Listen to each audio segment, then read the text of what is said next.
ulti's going to pop off from Oracle. Hook back in from Andros. Going to be charging up that epicenter. No one's getting out of here. That's 3 going down. Disruptor, he was de-warding. Look at the damage. Oracle buys back. Sweet as honey, says the big boy bear, and they are going to just crush your high ground from this. What a massive fight.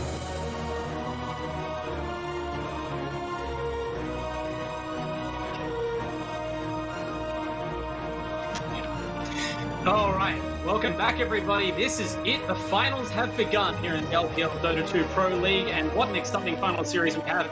4 of the most evenly matched finalist teams we have ever seen in this competition. And to hear on the first night of action, make sure it's all at a tip-top shape. We have ANZ Dota, one of the voices of the region. How are you doing, mate? I'm doing pretty well. I had some nice dinner just before, and I'm ready for some Dota, some Team Oracle against some Chinese players that I'm really glad have started to make their mark within the Australian Dota scene.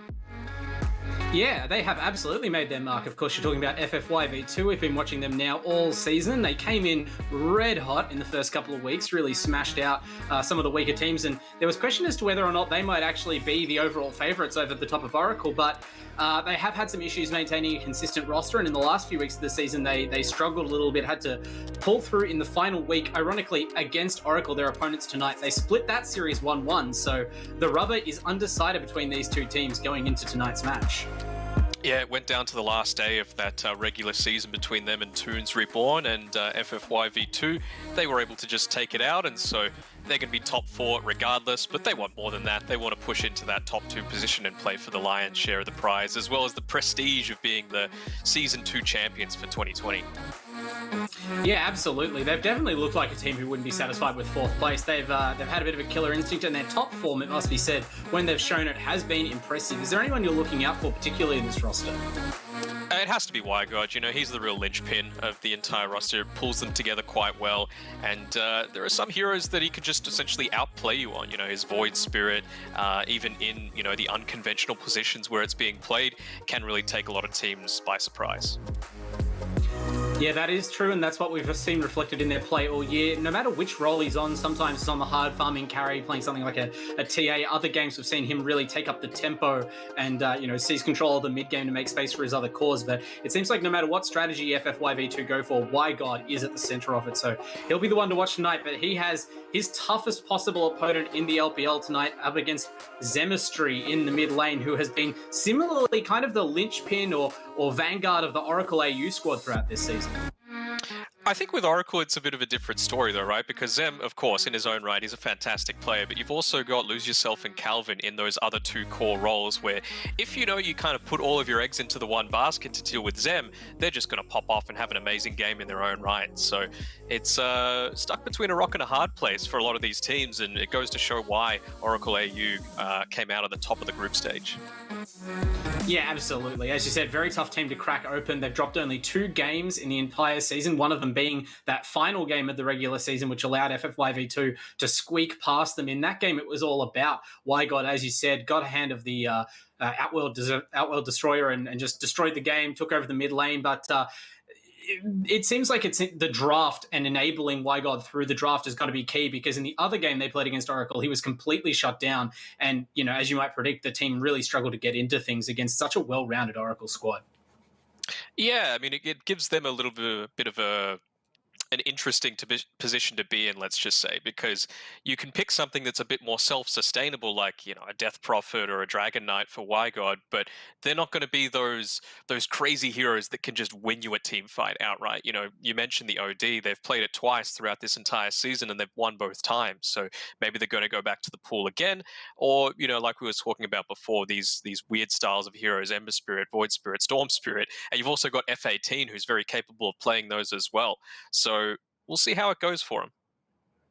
Yeah, exactly. So they've got to sneak past not only, Zemistry, but the rest of the all-star players on the team. I know that there have been a few more matches that Oracle looked like they were in trouble in, that Godot has personally rescued with his Earthshaker, but it'll all come down to the draft, which we will be joining you with right after this quick little ad break, giving you some time to get your refreshments ready and settle into your seats for a hot night of Dota. We'll be right back.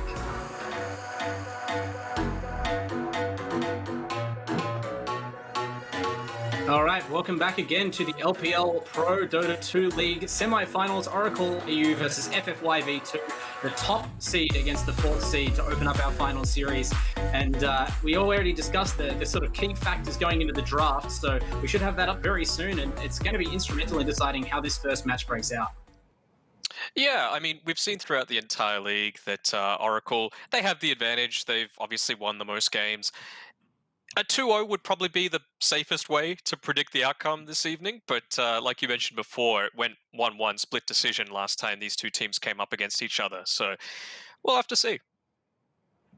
Yeah, it did seem as though the FFYV2 pulling out that second game was no guarantee. I certainly predicted a 2-0 on that night to Oracle. I thought that maybe Toons Reborn would have a look into the final series as a result, but it showed that if FFYV2 can create good laning matchups for their cause, they have the potential to kind of take the game away from Oracle before any other strategic consideration can kick in, really lean on their big core players to snowball the game in the mid game. And maybe that's their plan here. I don't know if they've figured out another strat that'll help them take down Oracle. Yeah, I mean, who knows? The way this draft has changed as well, with the different number of bans, the different order that you can do your bans in, it just changes things up a fair amount. I think it's going to favor Oracle because I would say they probably bat a bit deeper than FFYV2 does, but you can see that there are some clear heroes that they're just wanting to take out of the pool entirely. Your IO that can completely change the complexion of a game. Timbersaw is another one of those heroes that, it just means that you have to essentially forget about him after he hits level 4 or 5, because he's just going to win the lane flat out. Yeah, and it sort of suits that timing that we targeted for FFYV2. It helps them secure one of those lane matchups that are so key for them, because Oracle have traditionally been very, very good at leveraging an advantage from their sort of superior mechanics in the laning phase throughout the LPL. So even FFYV2, who I'd say, as opposed to most teams in the competition, can take it up to Oracle's players. They are also quite skilled. They want to blunt that advantage as much as possible. So heroes that allow for those easy lane wins are probably in Oracle's sights if it's not the signature heroes of FFY's players. But the interesting thing we've seen from FFYV2 in the drafting phase is not so much a depth of individual hero pools as a depth of player positions. They've been not shy about shuffling around their lanes from week to week. Yeah, and I think the other thing that's a little bit different is, you mentioned the depth of the player pool, but also I think they've occasionally subbed a player in here and there. So it's not like they can just have one roster that they've stuck with the entire time, whereas I feel like Oracle's been essentially pretty solid for the entire duration. So maybe now with some stability, I think from what I saw there, it was most of the main core roster of FFYV2 that's going to be playing tonight. But we'll have to see. There's been some interesting decision-making happening as well within the games. You mentioned, Godot coming through with some of those clutch echo slams with the Earthshaker as well.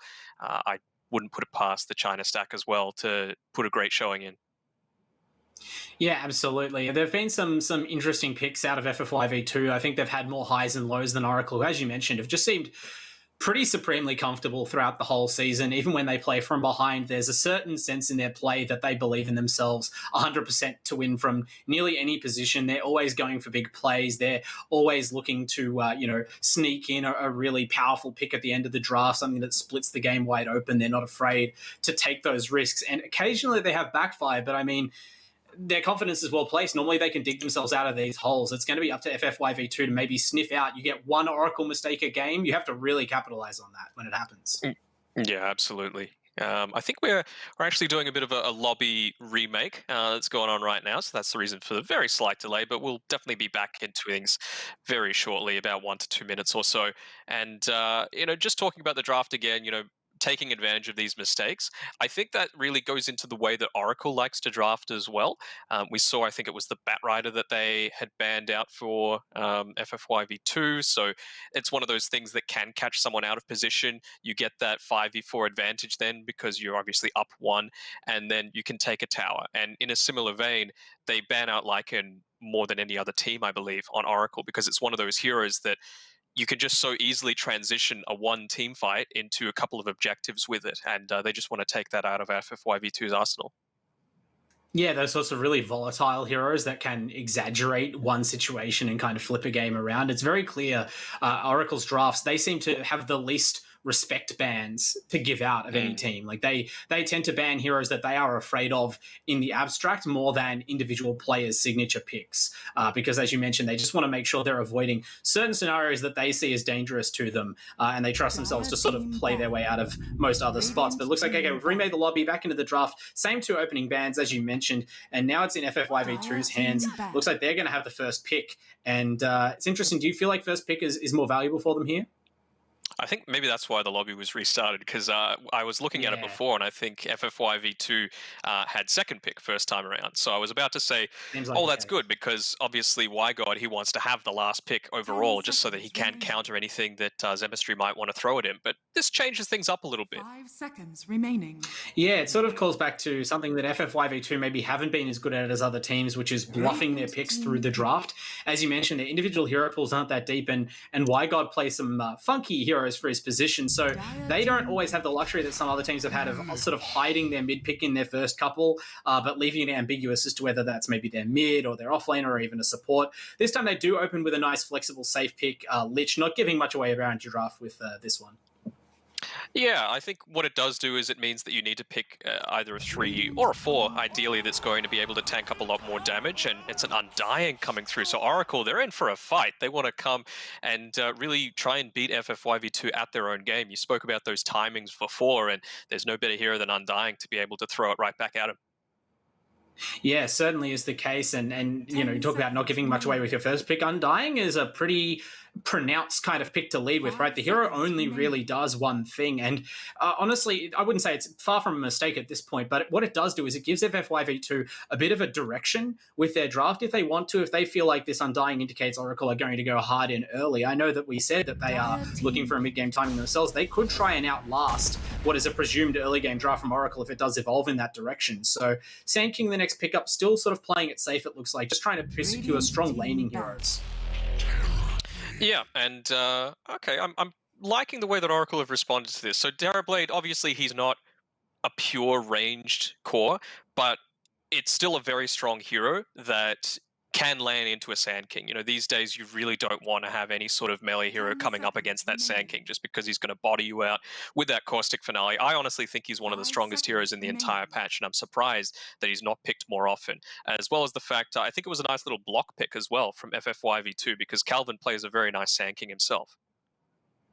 Yeah, those sorts of block picks become so much more important now that there's fewer sort of bans early on. It's very difficult against a team like Oracle, especially, who have so many picks they're strong on, to really remove all the threats from the pool. So if you can snag a hero like Sand King that's sort of contested between the two teams and put a hole in their strategy that way, that's a real win in the draft. As you mentioned, Terrorblade, an interesting pick into the Sand King. There's no doubt that he's super strong this patch as far as carries go, and even though he can scale into the late game, you can definitely imagine a Terrorblade who has a good start following an Undying around the peak of that hero's power and really laying siege to a base early on with a couple of items and those illusion armies. But is Metamorphosis really enough of a laning tool to leave you okay against the Sand King, or do you need a strong laning support to help, you know, zone that hero off and don't let him set up the Caustic Finale as he wills?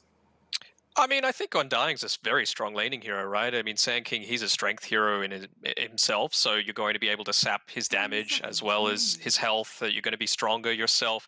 I think Boons, who I'm thinking is going to be playing this Undying, is just going to buy a ton of detection and make sure that you're not able to get that Sandstorm off and just stand in the middle of it. So even when meta's down, I don't think it's going to be too big of a deal for this Terrorblade.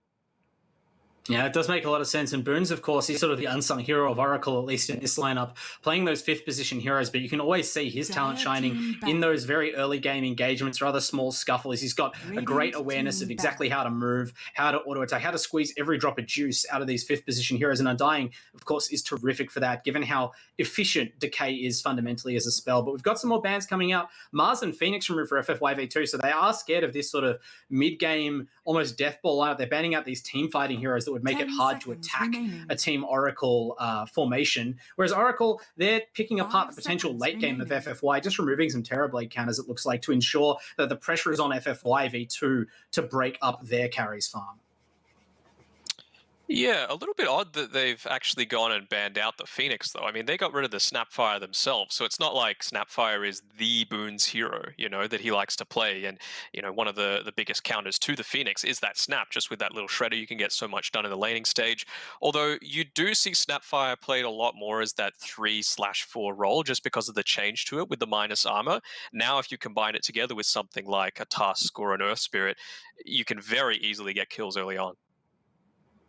Yeah, it's certainly a very powerful hero on the patch, and as you mentioned, sort of banning it might have left room open for the Phoenix, but it's clear that if FF5v2 aren't even considering picking that hero up, then you don't want Team Oracle to have it after you sort of made it a better pick with that early ban. And, Lich and Sand King, they're not the best egg hitters in their own right, so maybe just take that hero out of the pool, don't let Oracle have access to it. But of course, there's plenty more offlaners where that came from if they do want to have a teamfight-oriented draft. Do you think Oracle are interested in that kind of death ball strategy, really grouping up around a couple of strong ultimates and going early?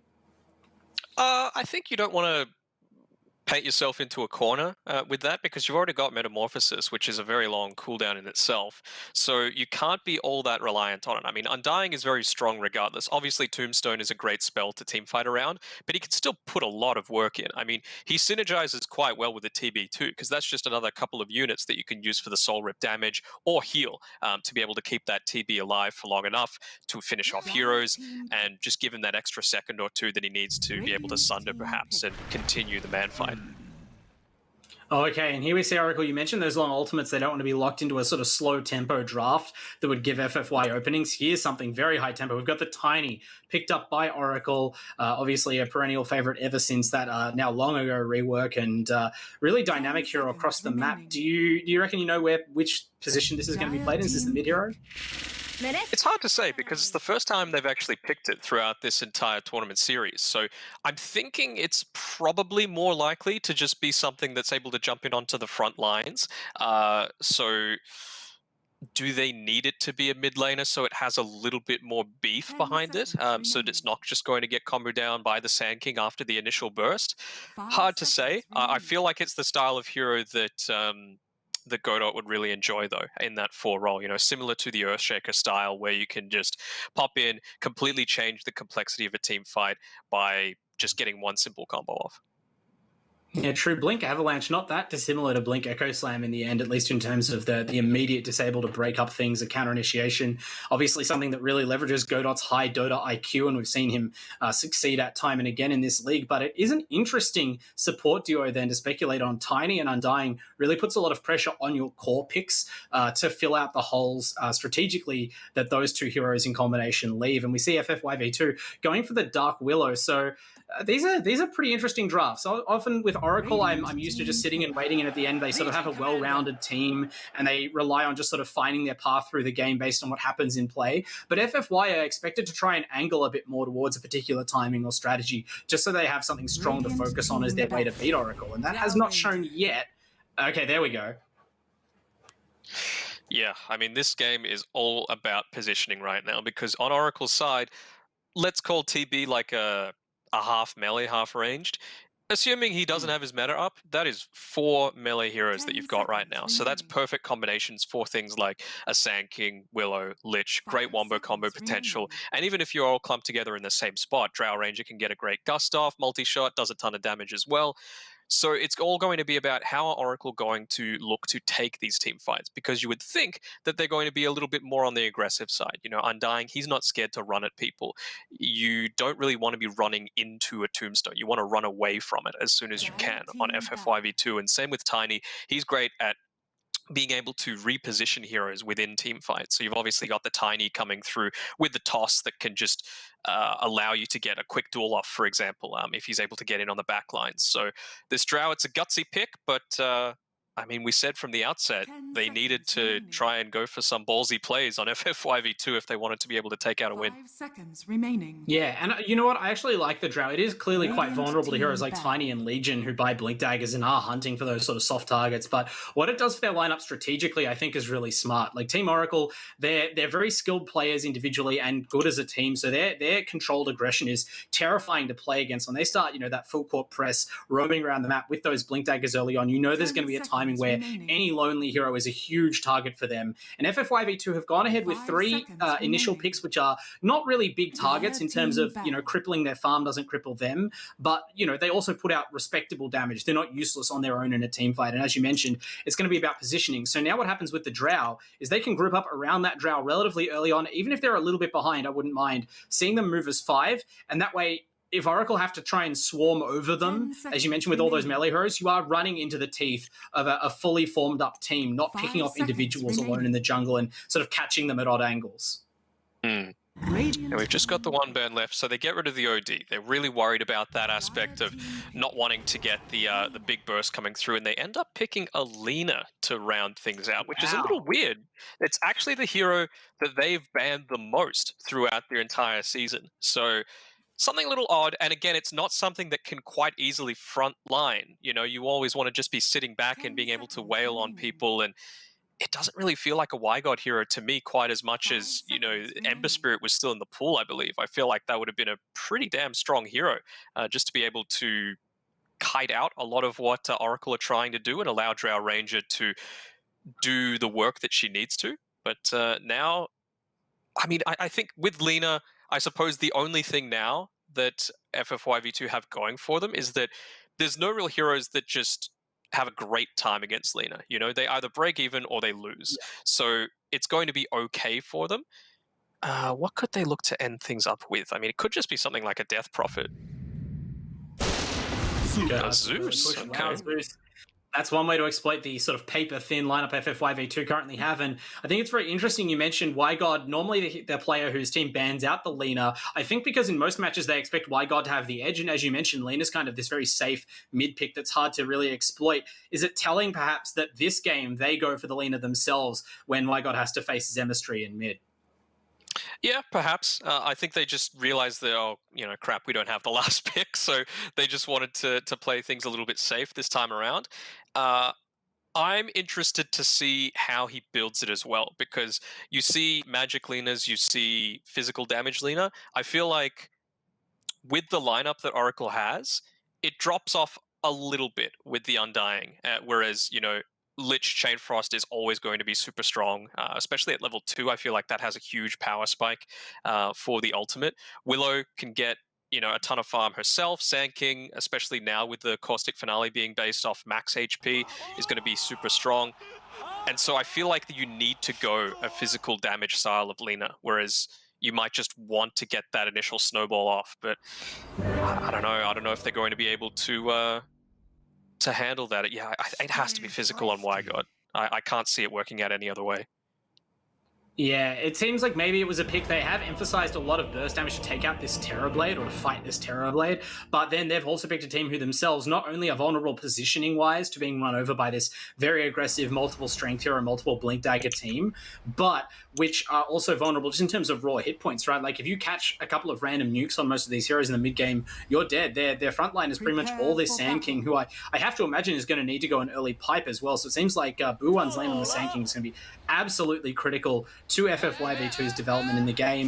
They've got, it's weird to think that the 4 melee hero lineup is the easier one to execute, but that seems like what we've got here. And I think my tip is gonna go with Oracle this game, but I don't think FFYV2 are without an avenue to victory. It's just a hard and rocky road to walk. I think so as well. I think you can't go past the level of experience that they have on Oracle AU. I think maybe when push comes to shove and if it does get to, the 40-minute mark and the game's in the balance, I think the years of additional play is finally going to come through and they're going to be able to pull it out. I'm interested to see who's actually doing the shot calling as well, actually, because Calvin was doing the drafting, and he's been doing that a lot more lately. It's typically something that's given to Boons, but I'm happy to see more players being pushed into that role and not necessarily being forced to, but taking the onus to kind of be the next Lord Boons, of the Australian region.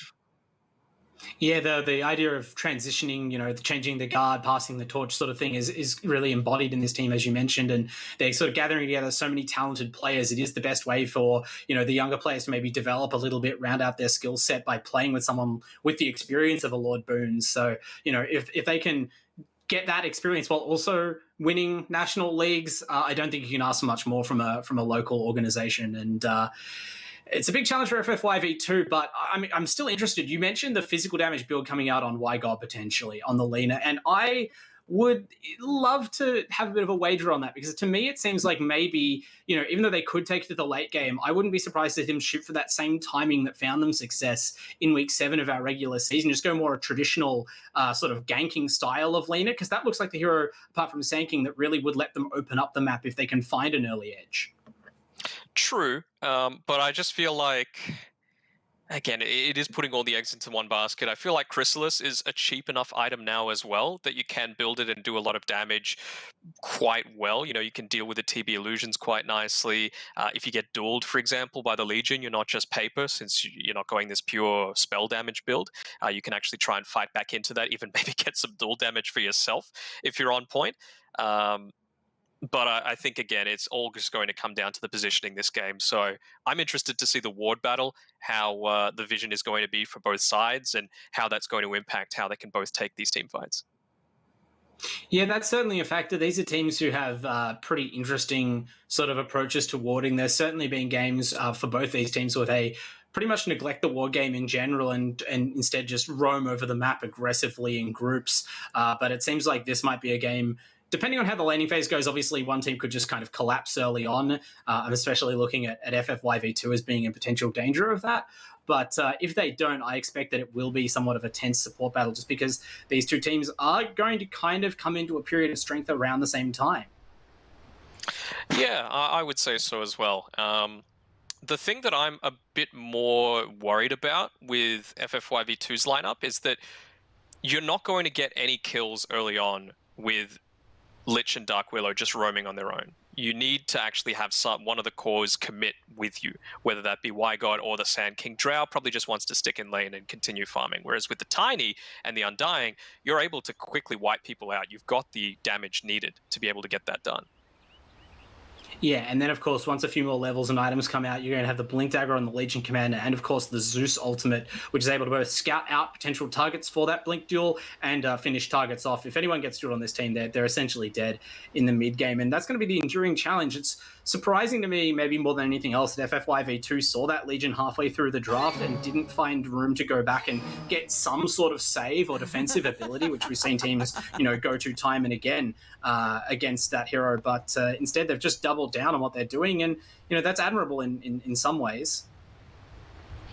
Yeah, I mean, so they went Lich, Sand King 1 and 2, right, as the first two picks?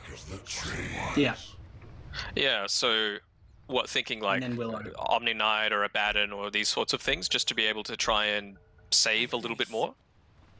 It seems like maybe they would have wanted the OD. I don't know whether, the last ban of the OD, it didn't seem to me like Oracle were going to let them have it, since that's the hero that FFYV2 beat them on. And FFYV2 snapped up the Lina pretty quickly after the ban, which implies they were at least expecting the possibility that they weren't going to get that pick. But, maybe if they were willing to grab that slightly earlier in the draft to just have that save, it seems like it'd be really valuable to have right now. But that's not the game that we're playing, I guess.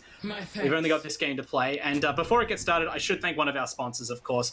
We've got, Vodafone, who've been our phone sponsor, our communication sponsor throughout the entire season, among our various other supporters that have helped the season go on. So we have to thank them before the match. But teams adopting a very careful position, it seems, before the bell, not the random aggression we've seen from some lineups. No, not this time. They're just kind of feeling each other out to start the day. For a lot of these players, they haven't had the chance to play a warm-up game, so this might be the first one. And, could that be the thing that sets it apart? Could that be the thing that catches Oracle off guard? And maybe FFY could start things out with a 1-0, and then it's a very different prospect, because there's no double elimination bracket here. It's you win, you're through, you lose, you're in that third, fourth position.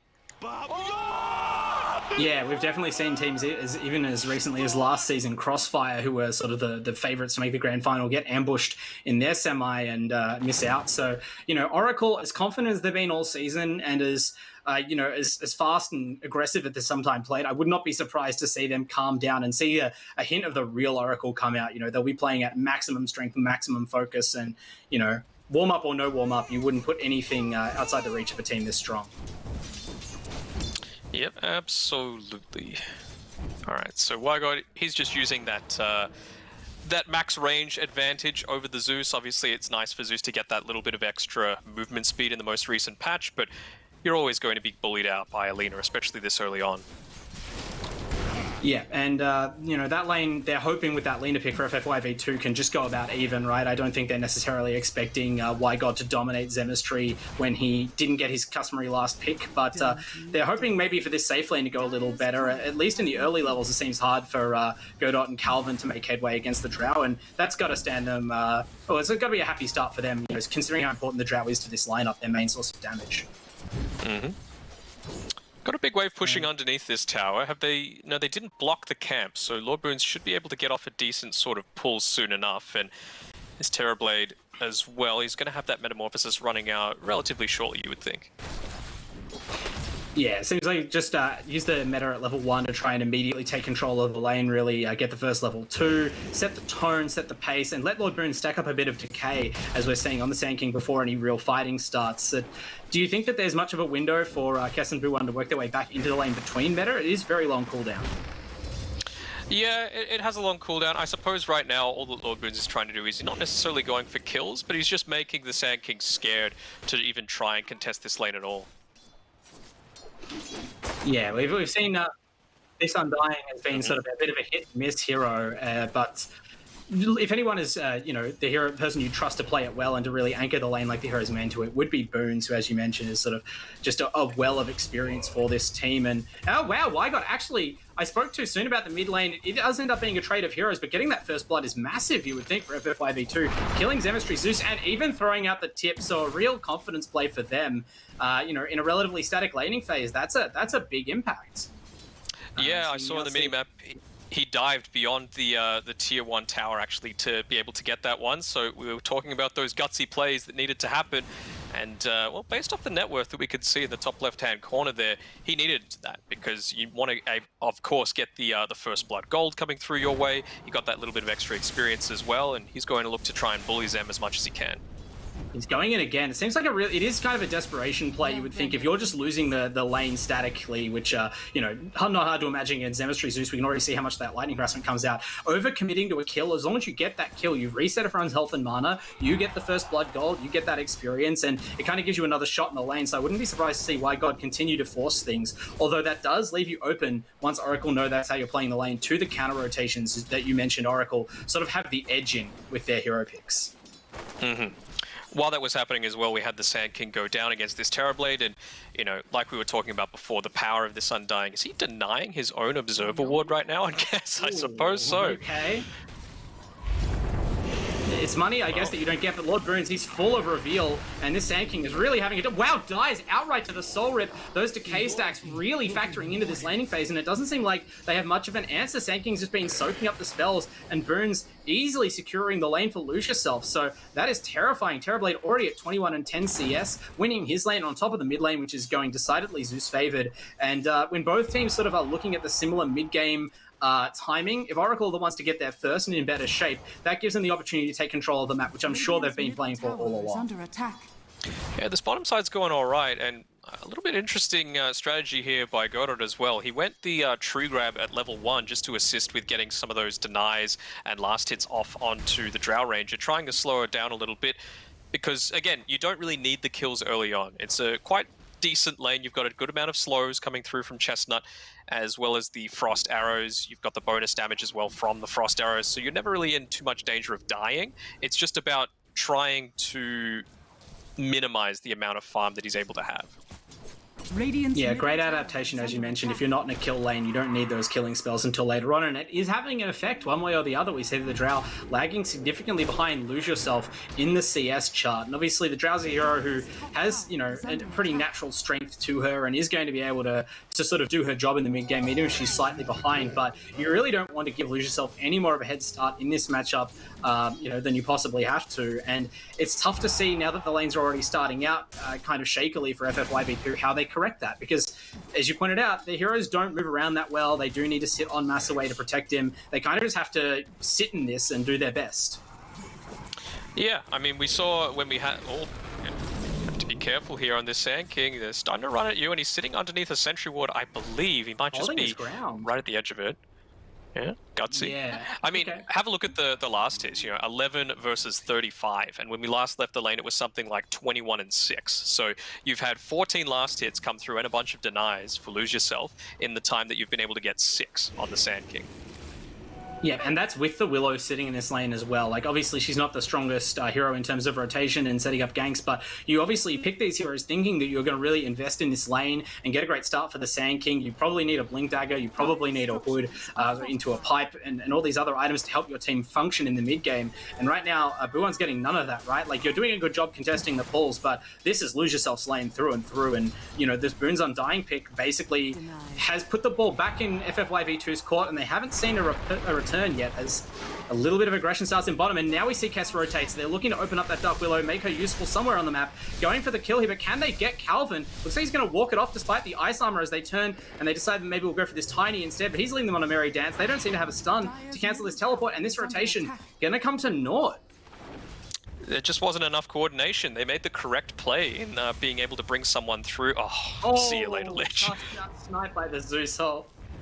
Ouch. Yeah, that doesn't help trying to get yourself back into the game as Wagon. He's like, oh great, now Zemistry's back on top of the net worth or close enough to it. Fantastic.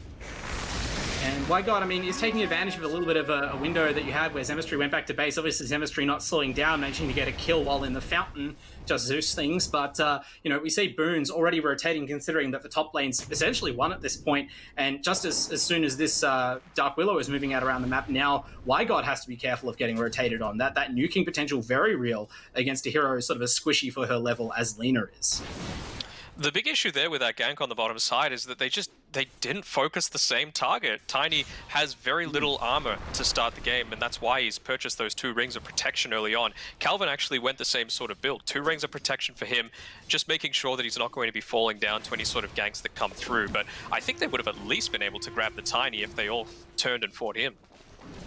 Yeah, it seems like they were going for the big kill on the Legion, and then when they realized it was too greedy, it was a little bit late to turn around and finish off the Tiny. Maybe if they could have got something, it would have helped with the experience points, because, of course, having brought the Dark Willow down, she's just chilling in the bottom lane right now. She's not really adding too much, and without getting kills, you're only sapping XP from your carry, from the Drow Ranger, so not sure how good this rotation is. They're going to start another fight.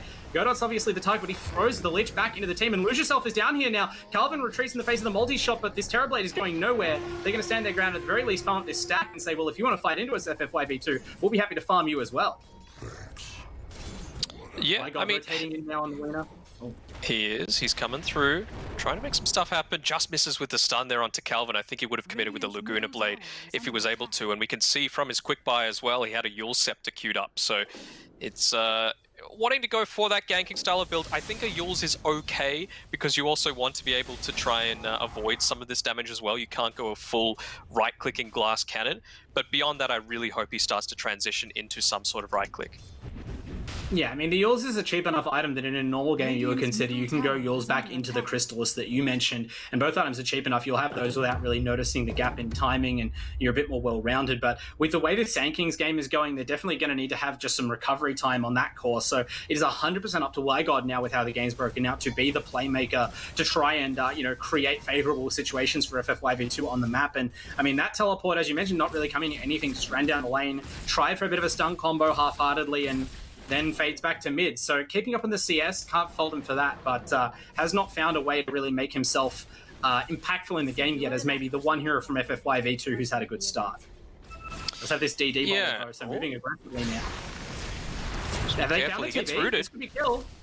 Oh, they can't follow up with a stun yet. They've got a slow. Surely this is going to be a stun play from Wygod. They can clear the Laguna, and they do. And that's a kill. DD and Laguna, they knew that was a window they had to get a kill, and they find perhaps the most important kill on the map. Lose Yourself farming slightly too close to the mid lane and under some Radiant wards. You mentioned how important the Vision game would be, and it's certainly FFYV2 who've responded to that tough laning phase by creating opportunities themselves. Look at all these deep orbs that are up. Yeah, that's exactly how they need to play, and it's 10 minutes. How are the bounty runes going to go? I think it's just going to be a 2 for 2 going both ways, so not too bad. And with that, they actually have a 1k net worth lead despite being behind on kills, so not going too badly for FFYV2. My God's been able to use that strong laning presence of the Lina to be able to make a decent amount happen. You can just see he's spamming up the wave. Calvin in the bottom lane, have they got the kill here? It is a level 7 Legion, so they have to be careful about a duel, especially if she gets TP support. And here comes the Tiny, the duel comes out, and there's the Zeus ultimate. They were afraid of that, so a bit of commiseration to Calvin there, but he does go down in the end. Massaway having that level 6 on Drow, much scarier, and look, even though you give up a little bit of duel damage, it's level 1, I think they're satisfied just to get a kill on this core hero.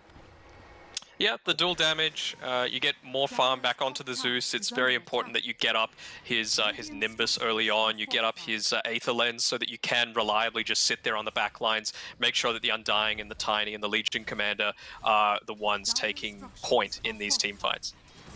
Yeah, look like Oracle have had enough of this little resurgence from FFYV2. They're taking control of the tempo again, moving all of their heroes into bottom lane. Some with teleport, some under the cover of invisibility, and the Drow Ranger fell back at just the right time, so it looks like FFYV2 are wise to this. They already take the safe lane tower up top, so they have a little bit of an advantage here. They could try and respond to this, depending on what teleport scrolls they have available, and Kess is still sitting in the trees with the Terrorize available. I have a feeling they're just gonna, let this tier 1 tower go. No one wants to challenge the Metamorphosis at this time, and instead, the pressure is on at mid lane, so now Oracle, will they teleport back to fight there, or they keep pushing and farming this bottom side of the map? It's their call, it seems. Yeah, and like you were saying, it's good efficiency of movement coming through so far on FFYV2. They got the tier 1 tower top before the one at bot went down. I would say that's more important just because you have so much more Roshan contesting potential now on FFYV2. You've got a decent lineup to be able to go for it, whereas it's very much just the TB that's going to be able to do it so far on Oracle, at least until Calvin's able to get a bit more dual damage. They're really looking for a fight, sorry. Okay, looks like they're not going to get anything. Kess was just running through a wall of illusions. Yeah, really wanted that Brambles, but in the end, nothing comes of it. And Oracle, it's interesting to see after they had such a strong laning phase, they are now the ones a little bit reluctant to take random fights. Oh, he blinks in. And he misses the combos though. Now Boo1's in trouble, and now we see the nuke potential coming out already. Multiple heroes in trouble. Boo1 falling back before the Zoo can get him, but the Thunder God's Wrath is already off cooldown, so Sankin goes down, and now Kess is in a lot of trouble, nuked out by Lord Boons. Every hero on Oracle capable of so much burst damage. They really have to be careful. Wygod is sticking around to try and contest this tower. He gets nuked himself, has to run back. Luckily, Lina has the movement speed to avoid nukes, and Zemistry doesn't have much ammunition left, but that's a free tower to Oracle. And man, a little bit of a misfire. Was that your Sanking's Blink Dagger reveal that just got you an 0-2 team fight? It sure was. I mean, now that they can take somewhat confidence in being able to fight perhaps right now, because, oh man, this Lich, he needs to get to level 6, because right now you know there's no Tombstone, there's no Flesh Golem, there's no Thunder God's Wrath. You have to go right now, because you didn't use the Epicenter, you've still got that Blink Dagger reveal, everyone's going to be respawning around the same time, and you can see them clumping around that tier 2 tower in the mid lane. Yeah, that's true. So if Oracle are gripped on that, okay, we see the immediate smoke. FFYV2, they know what's up. They listen to you. They're looking for a fight immediately, trying to use this Blink Epicenter, but they need to find the right target. It seems like the Zeus actually hasn't refilled his mana yet, so this could be an even better chance to fight. They actually find him. They find Zemistry. Looks like he might be the target, and is he going to go down fast enough? Yeah, looks like his team have just immediately given him up, knowing that there wasn't that much capacity to team fight, even if they did collapse on that position. So a valuable core given away for free, and now there's a little bit of a window again that's been extended. FFYV2, they probably don't have the strength, unfortunately, with their lineup to go for Roshan for the next little bit, but maybe they can pressure this tier 2 in the mid, or they can rotate on the bottom lane. It's not clear what they do. They're going on Calvin at top. Can they actually convert this into a kill? Well, the Blink Dagger again from Sanking. They're actually playing all over the map, and Calvin, no time to TP out. Mass away on the Drow Ranger. Like, this is what we're talking about. And even in the mid lane, more action. Zemistry this time, the Initiator, thrown in by Godot, so full confidence, trying to find the kill on Lina, and does get it with the Thunderbolt into the fog. And unfortunately, the Terrorize comes out a second too late, so FFYV2 trying to play the entire map there and end up being a little bit too stretched. There's a weakness in their line, and Oracle counterpunch with a great kill on their mid. Yeah, a little bit too stretched, and as well, they have kind of sucky wave clear, it has to be said, on their support. So it's not like they can just keep them behind a tower, do something like a Macro Pyre with a Jakiro, a Splinter Blast with a Winter Wyvern, that's able to, you know, get rid of some of that pressure that might be trying to come forward. Whereas on Oracle's side, you know, Undying, not fantastic either, but Tiny absolutely is able to just completely obliterate a entire creep wave on his own. He might go down for this, though. He is a little bit out of position, but can they catch him? Again, there's not that, apart from the Sand King, they don't have any sort of an initiation like that to get onto a lone target. The Lina can be a playmaker, but sort of she needs to find your hero unawares first to get in position, get on top of them. And yeah, Oracle, of course, having great ways to play out of map control with these blink daggers and ganking heroes, as well as, I'd say, faster push, whereas FF5E2, a weakness of their lineup, or just the way that they've drafted it, they need to be as 5 to really get anything meaningful done, apart from maybe a random pick-off as we saw on Calvin there at top. This Dark Willow pick for me is emerging as like the real question mark in their draft. I'm not 100% certain what it especially contributes that they needed, and as you mentioned, when you take it and look at it next to their other support, the Lich, it does leave some significant holes in terms of wave clear, in terms of initiation, in terms of save. You know, waiting to see what Kess can do on it. I think the save is fine, but yeah, you're exactly right with where is the initiation coming from, if not this Sand King. With Sand King, obviously it's great to have that blink stun coming through, but we've seen twice now that he's actually gone down when he has that combo off. And you often want to get the epicenter coming through second, right? There's so few opportunities, especially in a team against a team like Oracle, where you're going to catch someone out, where you're going to get that full combo up as your initial initiation. Does escape though, so yeah, nicely done. It's extremely awkward to ask the guy who's your Blink Dagger holder to also be your sole frontline hero, because you're just in a position where, unless you have perfect vision advantage and your team is able to follow you up quickly when you blink ahead of them, it really neutralizes the effectiveness of your blink. And that's why I almost expected something else like a pipe build or something coming out, because this Sand King hero is always going to be the one that they frontline with, unless Y-God starts to feel extremely brave. Maybe Muscleway, once he has a few more items, can kind of stand forward as the Drow and assume that the Sand King is sort of a blink away ready to defend you. But against a lineup like Oracle, there's so much risk in putting one of those heroes forward. The burst damage is incredible, so it makes their lineup hard to play. But now they go with the epicenter just on the solo hero. They're going to pick off the Godot Tiny, and I mean, you get a kill. I can't fault that. Just commit to it and take it out and gain a little bit of advantage on the map, but you won't win by getting those sorts of pickoffs. You need to turn it into something else. You need to turn it into something else, and then again, at the end of the day, it's a position for Tiny, who did his job. He was pushing out the wave, he tanked a gank, and now they know they don't have epicenter. So that Blink Dagger is a lot less impactful right now, and means that this rotation can come from Oracle. Yeah, and speaking of the pipe, we already see it being built on Lord Boons. He's not that far off. Now they go for a kill in the mid lane. It's an easy duel onto the Lich, and now FF5E2 really have to be careful. This is the difficulty of their team. None of these heroes really want to get hit, and even with the duel down, they know that any one of them that gets picked off, gets caught out, slowed in any way, even just hit by a lightning bolt for a second, could be blown to pieces. So, I mean, until they find like BKB timings or something on these core heroes, it's so difficult for them to take any fight where they're not already prepared and grouped as 5 with vision of their targets. It's just the nature of their lineup. Yeah, that is true. And even with that death, Godot, he's already halfway towards that Blink Dagger, so not a horrible timing for this this Tiny, but yeah, I'm liking here what Buwan is doing on the top side, forcing them to have to defend this top tower. You don't want to commit too many people to it, but Lose Yourself, he's happy to just sit behind the tier 2 in relative safety and even just let his illusion do the work. Yeah, you mentioned obviously with the lack of wave clear on supports, that duty falls to someone, and so Buwan on the Sand King putting himself out there in the dangerous lane. He does actually have a couple of members of his team behind him, so maybe playing a little bit of a bait, but Oracle are fine with this. They're back in the lead. It's a small, modest 1k gold lead, but with the way things are, I feel a lot of comfort from their position. They've just got Calvin in the bottom lane, picking up a bit of the farm that he missed out on. Those early deaths have left him way behind all of the other cores on both sides, so some important catch-up happening as he continues to pressure the bottom tower. He's making tons of space for the Terrorblade to farm behind him, and until FF5E2 commit to something on the map, Oracle just don't feel pressured to respond. Yeah, they knew something was up there. They're like, they haven't shown for quite a while, and they're sitting in this sandstorm right in front of this tower. They've got people sitting right behind, and with that Thunder God's Wrath, it was all revealed. Man, look at how quickly that clears the wave, though. But you were talking about everything that Buwan has on his plate that he has to do. He has to initiate, he has to frontline, he has to wave clear. And it's fine to do those things, but Blink Dagger only solves one, maybe like 1.5 of those things. Blink Dagger as a frontlining item, it's 2,200-ish gold that doesn't give you any stats, doesn't give you any sort of save, especially once you're going to get damage put onto you, which, of course, Zeus is going to be able to do. Yeah, that's why I was really surprised to see it as well, not surprised to see it as the first item, but it is such a difficult kind of Sophie's choice of Boo1 as they smoke up again. This is their main way of making use of that blink, and they're actually smoking and Massaway is going to get caught. With a movement from Oracle, great gust actually, no duel coming out beforehand, but now has to evade the Nicholson. Just in the running. Oh, hang on, okay, they managed to reform actually. This could be a decent fight. The duel comes out on the Lich, so he's essentially done for. No Chain Frost unless he. Oh no, they actually survive through the duel. That Laguna Blade picking off Calvin. Oracle just not able to support their Legion commander. LY as well. Blade is stranded. Wow! Oracle slightly overextending. They're not able to bring forward enough damage, and I guess that's a problem with front-loading all your damage, is that if you commit onto a hero like a Lich and you don't even get that kill, suddenly you can't afford to stick around and fight because you don't have enough burst to bring down any of these other heroes, and the damage from the Drow, and not to mention the ultimates, adds up so quickly. And Drow doesn't even have that many items, and also, it has to be said, they had complete vision advantage right there in the Radiant jungle. They had the Observer Ward up on the high ground. They knew exactly where all of FF5e2 were rotating through from. And so, well, it's a fantastic fight going their way.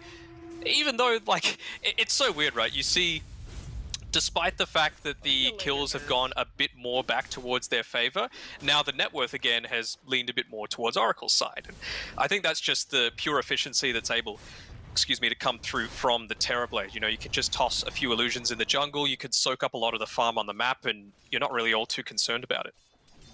Yeah, exactly. And I mean, not even just the Terrorblade, like the Zeus wasn't at that fight. He was somewhere else on the map farming, obviously contributed with the Nimbus and the Thunder God's Wrath, but the net worth is not slowing down. We see Zemistry, you know, maintaining that position right behind the TB, even above the Lina in the farm stakes on the net worth chart. So, you know, great win by FF5e2, took advantage of maybe the one Oracle mistake you get where they seem to have overcommitted after that initial gust broke up their fight and they weren't ready to go into a 5v5 fight, but now they are ready. This is a full team movement under smoke of their own. Calvin hunting, looking for more duel damage, looking to get revenge on that Lich, and it looks like we'll find him again. They're just sitting out Chestnut to tank these ganks. This time I don't think he's going to get any support, but he has managed to fade back away. Really great game sense. Looks like this might come to nothing after all. Going to be able to back off just in time. They got the blink though. Boo1 as well. He's the target. Oh, actually gets the blink. Surely he can't survive here, and he will be dueled under the Roshan. There's a little bit of an attempt to make a team fight out of this, but I think FF5e2 just have to give it up. They throw the Chain Frost, actually using the Roshan to bounce it. Huge place from Chestnut. Can they get Calvin? They do. Wow, they turn that into a trade now. That's some heads-up play. Oh, that's pretty cheeky. Yeah. Getting a little bit lucky as well with the bash from Roche. It was a little lucky, but yeah, still, you got to be happy with that. We've said the whole game that FF5e2 have to go for some things that are a little dicey, a little bit risky, and try and get paid for them to punch against a perceived, you know, whether it's a skill level disadvantage or a draft disadvantage against Oracle, who've kind of had every team's number this season. And so far it's working out. Really key item here for WiGod now has the BKB, and something you'll be happy with, Danog, going into the MKB right after, probably the premier right-click item of this patch, and great on the hero. Yeah, super efficient. You're getting you've got fast attack speed, especially amplified with that Fiery Soul, and so you're going to get a lot of those procs coming through as well. And it naturally counters the Terrorblade in a number of ways. Obviously, the damage from the procs ignores the very, very high natural armor of the hero, and if the hero does want to go for a butterfly, it's obviously normally great on him for illusion reasons, negated already by that MKB purchase. You're not trying to react to what can be, you know, a really game-breaking item when it's revealed. So that's good. I wouldn't be surprised to see Drow Ranger kind of go for a similar BKB MKB build, but it's gonna have to wait this time. Okay, it's another Lich duel. I thought for a second that was the Drow, but Calvin just mercilessly punishing Chestnut. They're going for this. Okay, throws out the stuns. They've really isolated Calvin again. This seems to be their MO. Now they've sent in Boo1 into the middle of the team, finds the two supports with the epicenter, but they're both strength heroes. The Drow has the damage though, tearing apart Lord Boons, and now the Terrorblade Illusion Army is going in, but the Terrorblade is already falling back. It seems like Oracle have given this one up. Actually, no. Turning around, going back in. Zemistry is here. Calvin's ready. They're ready to send in the second wave. Lina very low on mana, but she's running forward to fight more. I wonder if FF5e2 want to pull out of this, and okay, they are now starting to shuffle back, but they've already recommitted, and Boo1's in a horrible spot. Looks like they're going to at least give up his life. Yep. And a courier to boot, and now Godot might even go for a toss. He gets the avalanche, tossing straight up in the air, looks to finish WiGod. The Nimbus gets him right on the border. That's a heartbreaker. So it looks like they may have been able to get out of that at a lower cost if they just made the decision to pull out. Yeah, having to expend the buyback on the Lich, he dies back as well. We talked about in the draft as well, the ability to transition from a one team fight into a push. Well, Oracle, they're going to do exactly that with the last moments of the Metamorphosis and even using the press the attack in an aggressive manner. Yeah, I'm really surprised. So go ahead. Oh, I was going to say, Godot's really fulfilling the prophecy you made before the game, turning this Tiny into a brilliant counter-initiator and really making it hard for the squishy heroes of FFY V2. But you were making a point?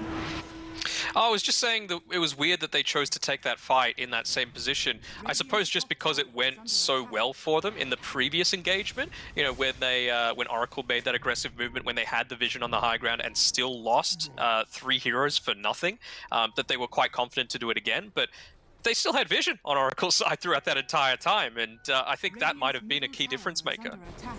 You know, we saw a couple of times the Sand King was trying to make a bit of a juke around that high ground to try and hit up on the backlines, but they knew exactly where he was moving and were able to counter it.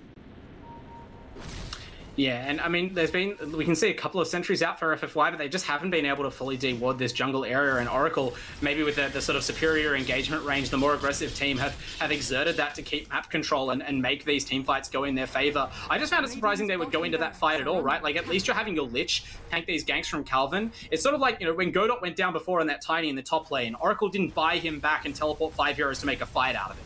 Sometimes it's okay to just let your support go down, because I don't think they would have lost a tier 3 tower off just their Lich dying if they regrouped and played that more defensively. But FFY V2 maybe feeling the heat to try and take a less predictable fight. Maybe they feel as though they don't win in a sort of just straight on engagement.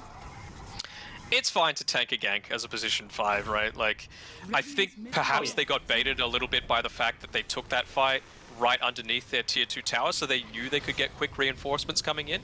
But yeah, we could see that it really didn't work out for him. I can't tell you the amount of times in my pubs. Oh, go ahead. Oh, I was just saying, we are seeing a bit of the strength of the Dark Willow. They're launching a pretty good base defense here, although the Rax is finally going down, it looks like. We've been talking this whole time. They've had the Terrorblade chipping away at this melee Rax through the Sandstorm and in front of the Brambles. So hard to initiate, but it looks like Godot is just going to try and snipe it with the toss. Still isn't dead. One Terrorblade hit. The Illusion can't get the kill. Is this building going to... Okay, it finally goes down. But yeah, that's a pretty much free Rax, right? Like FFY V2 holding the heroes there to defend, but so afraid to actually take any sort of initiation, and they aren't even prepared to put up a strong enough defense to stop Terrorblade chipping away. So lose yourself perfectly happy to just slow siege that one down, and that's a real concrete advantage in the favor of Oracle. Suddenly 8k gold ahead to what's been a real back and forth match in terms of network. Yeah, and we were talking about before, you know, the thing that enabled those early rotations, those early kills, and that early net worth lead going the way of FFY V2 was their deep ward vision. And now this side, look at how much they've got on Oracle Youth, so deep on the FFY V2 side. You know, you've got one in the high ground in their tri-camp, you've got one that has still stayed there during this this full duration, and then 2 just dewarded right now by the Drow Ranger.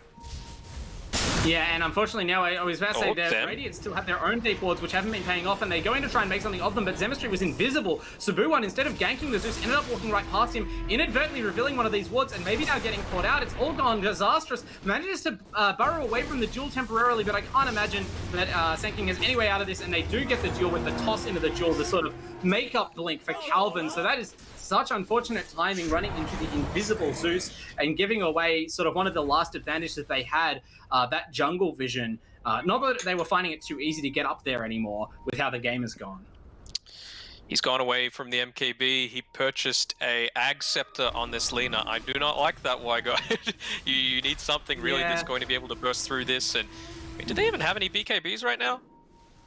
It seems like they're really tunnel visioning this Terrorblade, right? Like oh, hang on, they're going for the kill. Godot never lets up for a minute. They're just catching out any sort of half-hearted positioning. This time, Kess sort of hanging around near-ish the Roshan pit, thinking maybe we can do something about this. And that's what great teams will do. If you're half-hearted, if you're not committing, they will snatch that possibility away before you can answer, just killing the Dark Willow and leaving them with no recourse to defend. So now, Lose Yourself is going to pick up this Aegis, and that is going to make the Aghanim Scepter purchase look even sillier on the Lina, because it does seem like a real counter to a potential BKB on Calvin, or especially the Terrorblade, but as you mentioned, that's not even picked up yet.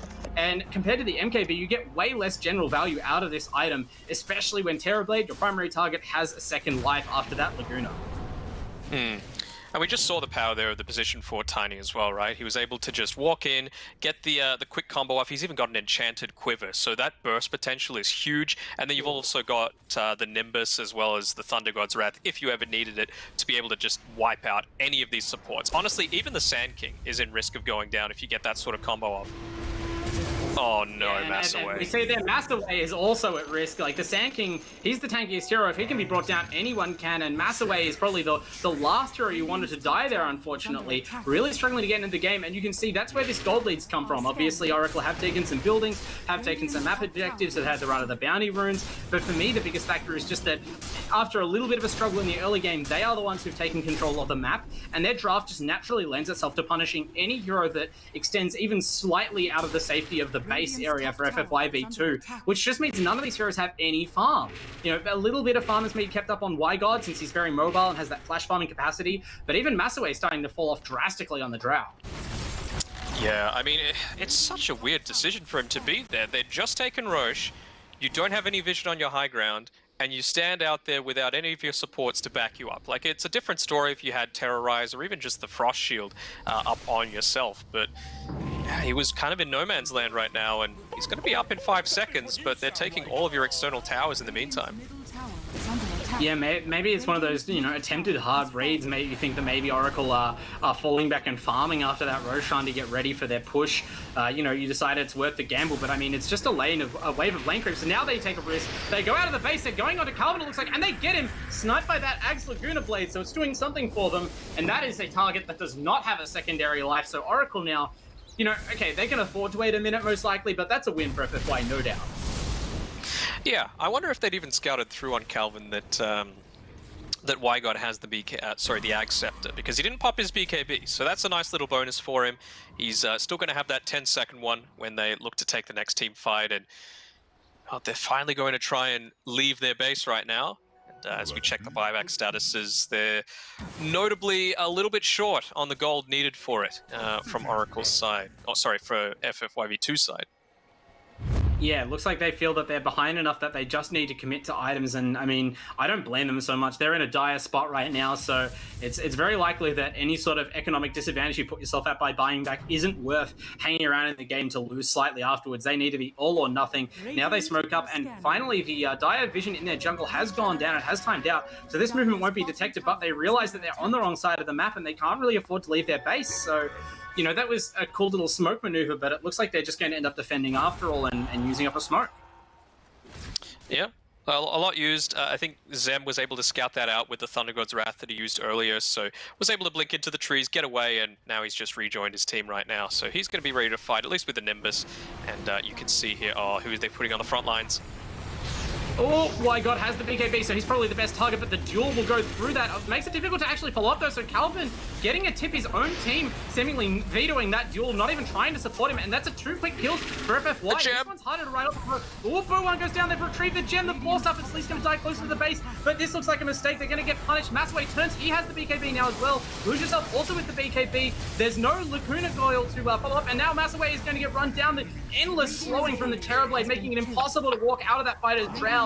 There's no standard deliver here. They cowardly turn and run, and they are run down in their turn by this massive Terrorblade, who will now have the run of their base. That looked like a moment of glory for FFYV2. You can't ask for much better start to a fight, and it still runs into trouble. Godot's blink is punished by the Yule Scepter, but he has so much health for a port position, they're going to really struggle to bring him down without the Drow Ranger, let alone anyone else. And Lose Yourself can't even decide whether it's worth turning to their heroes, or whether he just wants buildings. Now he wants Y-God. He's decided that's worthwhile. Just firing off the barrages of damage we're excused for the Terrorblade. That Chain Frost, a little bit more of an act of last defiance, as the team are in sincere trouble right now. Their base is falling to pieces. They don't have those buybacks, as you mentioned.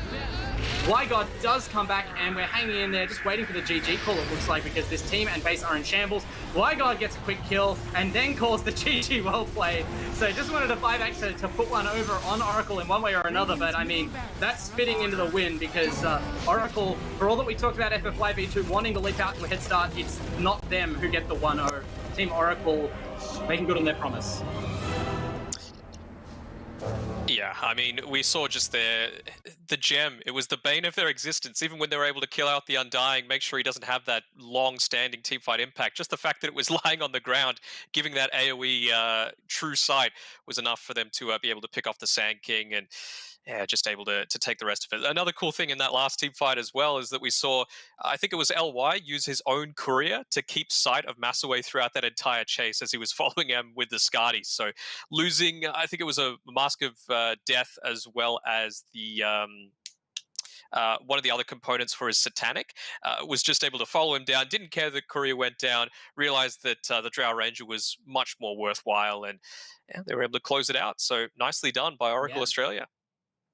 I mean, that's the kind of clutch play when we talk about Oracle being the best team, right? These teams are all good. These teams in the finals are all really good, really high caliber players, but it still takes something special to go for that in the middle of such a tense game and to know that that's the moment that you can push the scales over and, you lose some components for your item, whatever. You literally win the game on the spot. So, lose yourself playing a terrific game there. We talked about Zemistry beforehand, but that was, not that it was a bad Zeus performance. That was a lose yourself game right there, coming through big time on the hard carry. And I mean, do you think it was a bit of an outdraft? I think so. I think I really didn't see the point of the support duo coming through from FFYV2. Like, if you got the perfect team fight, great, but it was just putting way too much emphasis on the back of this this Sand King to do everything within the team fight. Whereas if it was the other way around on Oracle's side, eventually you have Godot, who was able to blink, use the Enchanted Quiver, Avatos combo, plus Nimbus, plus Thunder God's Wrath to get kills. And we even saw, we talk about Zemistry a little bit, they were able to use the Thunder God's Wrath to somewhat scout for smokes, but also be used as that team fight starter, because you use it, those blinks are disabled, and then you've got Calvin following through who can then blink aggressively and get the duel off and then snowball the team fight so much more in your favor. So I really liked both how Oracle drafted, but also how they executed. Yeah, exactly. Oracle punishing on multiple fronts that draft from FFYV2. We'll see whether FFYV2 can bounce back and have something a little bit more solid going into the next game, because this is them fighting for their life in the next match of the semifinals coming up after this short break. Well, that was a scintillating game one. Team Oracle really coming out and establishing their dominance. It's finals time. They may have dropped a game or two in the regular season, but they're not looking to drop anything in these, big time couple of weeks. Up to FFYV2 to, punch a hole in their armor. But game one was not promising. I would say it wasn't promising. The first 15 minutes, I think, they were looking all right. Despite the fact that they were down on kills, they still had a net worth lead. But yeah, once you let that TB get any sort of semblance of a lead, he could just use his illusions, use the Manta style even in such a greedy way that the rest of the team was creating so much space for him to just be firing away the strongest hero on the map. And yeah, we talked about the style of ganks that Oracle were going for as well. Thunder God's Wrath into duel, into everything else, and eliminating any sort of usefulness coming from the Blink Dagger as well, just through that initial damage from the Zeus ultimate, was all that they needed to be able to wrap that one up. But we're into draft number 2.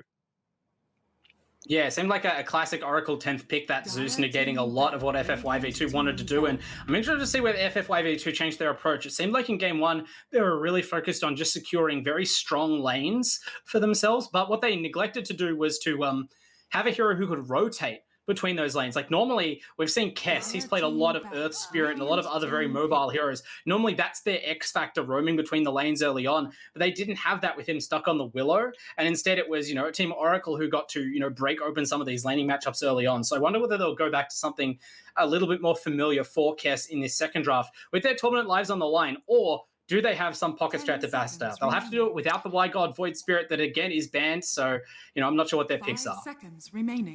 I would have loved the Earth Spirit. I mean, granted, it was picked relatively early into the draft, so they probably wouldn't have gone with the Zeus if they saw the Earth Spirit there.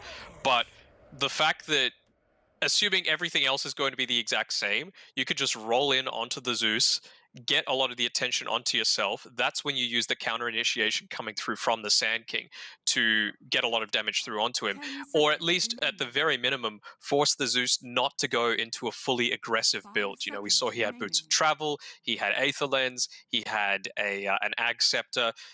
Force him into a Yules, force him into a 4-staff, something like that doesn't rip your team apart.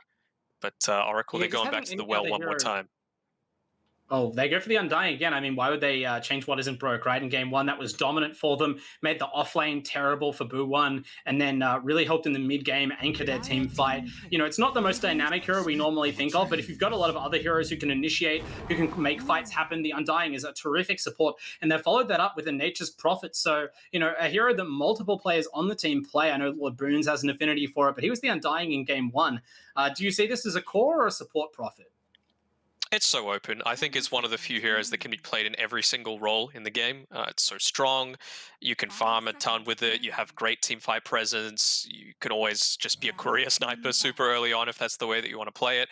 And importantly, this time around, FFYV2, they do have the last pick. So WiGod is going to have that slight edge coming into the laning phase. And you mentioned it before in the draft of game number one.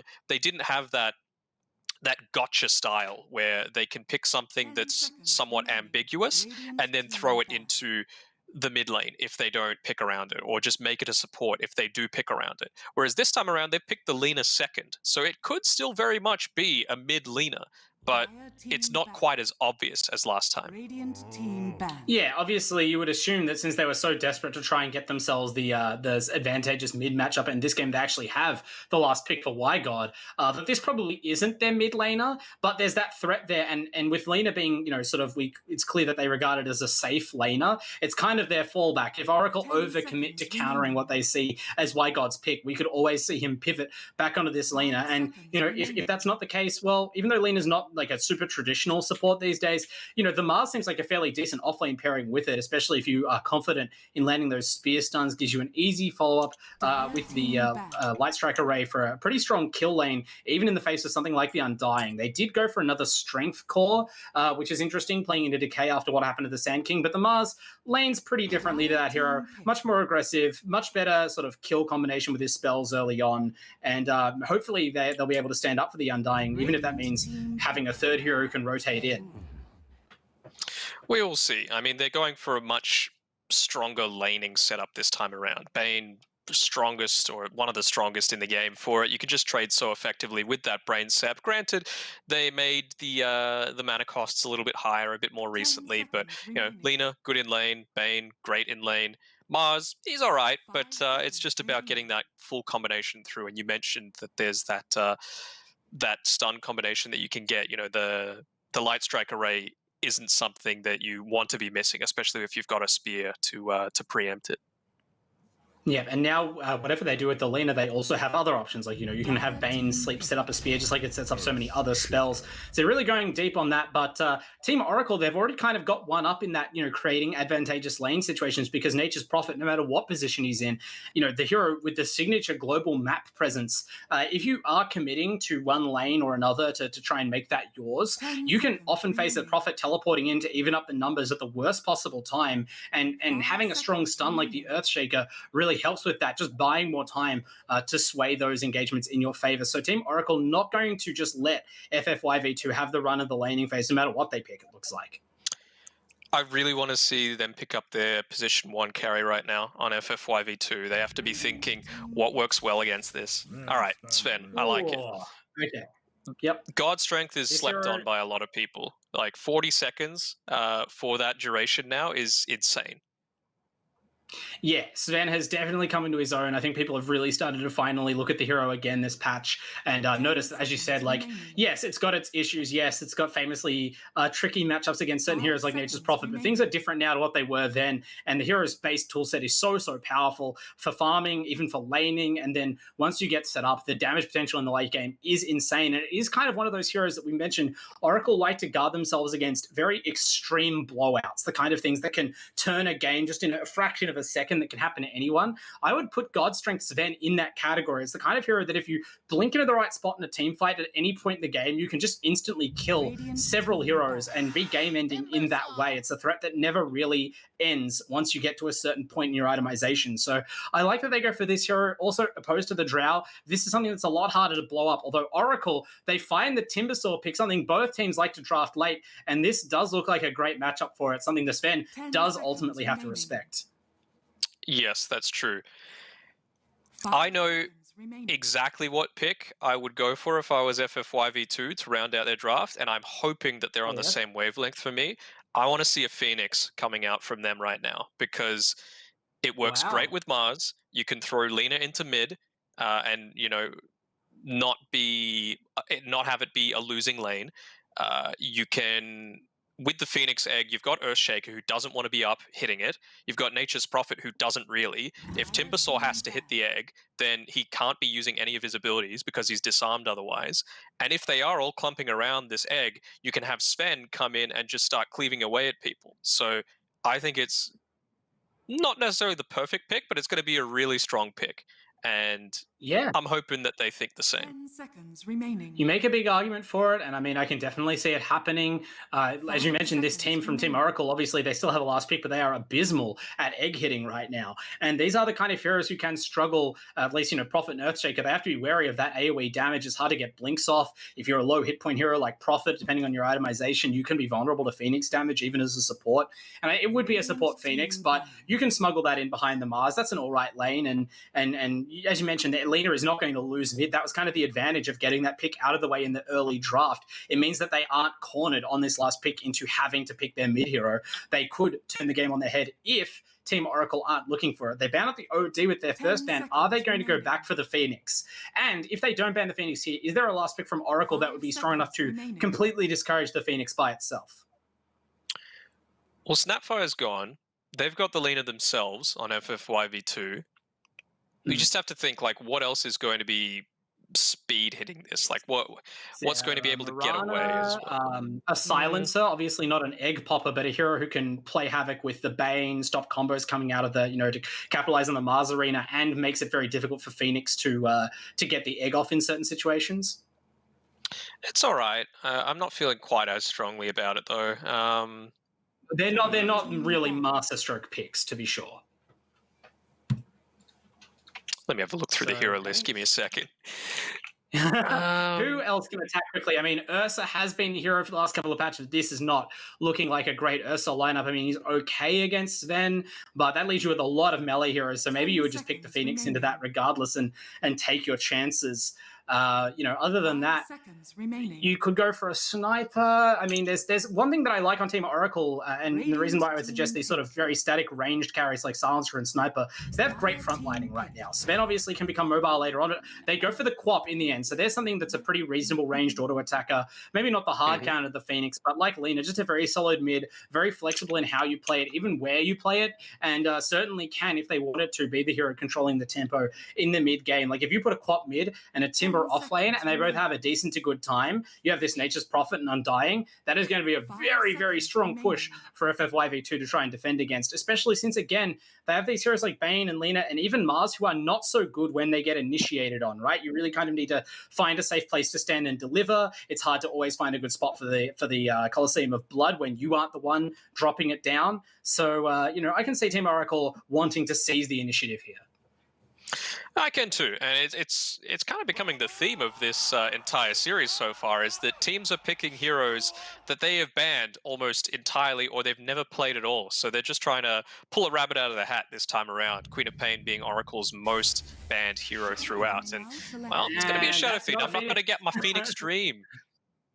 Damn, I would have loved to see the Phoenix as well. But I mean, this Y-God Shadow Fiend, this is very similar. This is what happened in their series last week, right? In the final week of the season. And that one was high stakes as well. It wasn't a throwaway game. FFYV2, with their lives on the line after dropping game one and needing to win at least one game, they went to Y-God with the big snowballing carry with an OD in that game, even when it looked like they could have picked something else. And again, they elect to put him on this sort of explosive carry potential mid laner with the last pick over something that would have been maybe a more safe team fight oriented pick. Do you like the Shadow Fiend?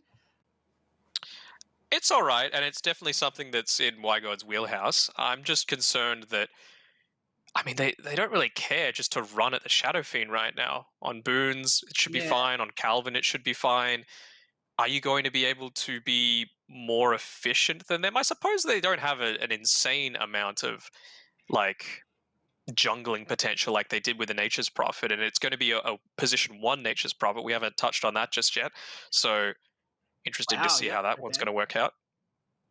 It seems like, why God, maybe this has the combination factor of obviously you trusted against the Queen of Pain to at least go even. You've got a magic nuke to handle the Timbersaw, and this is something we've seen. Both of these teams have had Timbersaws run away with games, but both of them have also had their Timbersaw picks countered notably by Shadow Fiend.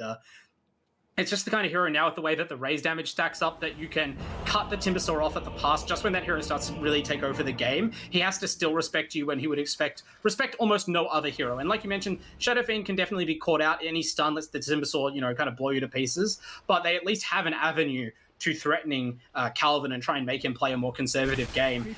Plus, you offer some creep clear that, again, is slightly lacking from heroes like Bane. And I think that might, hopefully, for Oracle are these teams in the correct place? It looks like Oracle have got their team header next to the lineup we saw FFYV2 draft. But FFYV2, they have the potential to create space for their Sven potentially. If FFY aren't willing to really take the aggressive stance by teleporting their core profit in deep, going hard with this Timbersaw, we could see Massaway sort of farming stacks in the jungle and trying to overpower them economically, as you mentioned. Wonder what they're going to build as well. I feel like with Kess, it wasn't necessarily his fault. He hit a few good terrorizers coming through on his Dark Willow last game. Oh, Massaway, he's in deep. Oh, no. Massaway?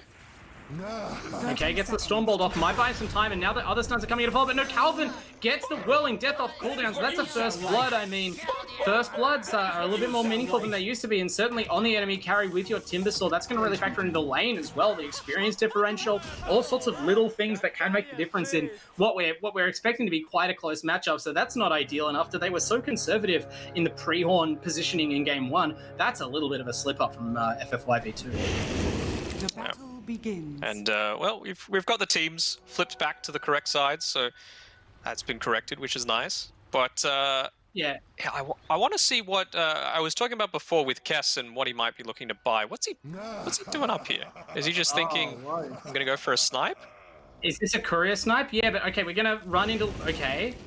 We walk out into Lord Boons there, and we're just going to make it harder for Lord Boons to get back to his correct place in the lane. Yeah, I mean, if you were cancelling a TP, that might have mattered. But as we see, Godot just sort of calling that out in the chat. A little bit of an unclear move there from Kess, but what is perfectly clear is our Conquer monitors, thanks to their sponsorship, providing all the monitors and hardware support for this entire season of the LPL. Thank you very much for sponsoring us. As we see the game already heating up as WhyGod running Zemistry out of the mid lane. So I mean, this is the pick that you go for, throwing out the tip, multiple raises landed. I mean, okay, you're out of mana now on the Shadow Fiend, but that is a real statement to make, bouncing back from a hard Game 1 loss to immediately drive Zemistry into the back foot. Yeah, I mean, we can see... I wonder what just got delivered to Zem. I don't think it was a healing potion, because he's still sitting, slowly regenning up through that tango, but just had something come back through to him, and more importantly, he's able to farm underneath this tower. Yep. Yeah, WhyGod, I'm not sure what his plan for this mid lane is. I mean, obviously he was very aggressive at level 1, so I suppose if you can ferry out enough mana and sort of take the advantage in the last hits because you force Zemistry to be more conservative in his positioning, that's one way to take over the lane. But right now, Zemistry is totally unafraid, and in fact, beating out the SF despite that early trade.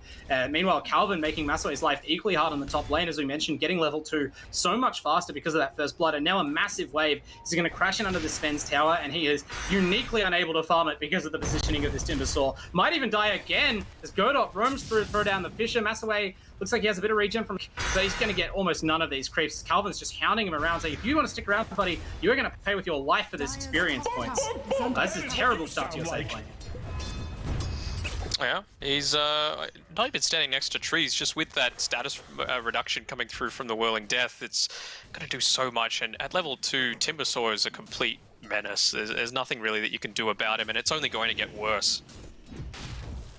Yeah, exactly. It's kind of here you have to contain very early on, and that opportunity practically vanished as soon as you got that cheap First Blood before creep spawn. So, but if a gift being given to Oracle, who rarely need that sort of thing to take your game by the scruff, and it just compounds what I was surprised by in the drafting phase, that FFY would let the Timbersaw through after they drafted a melee core. Obviously, we've mentioned it's hard to really ban out all of Oracle's threats, but that's a hero both of these teams have gone back to, in multiple situations throughout this league when they feel they can get away with it, and done explosively well on.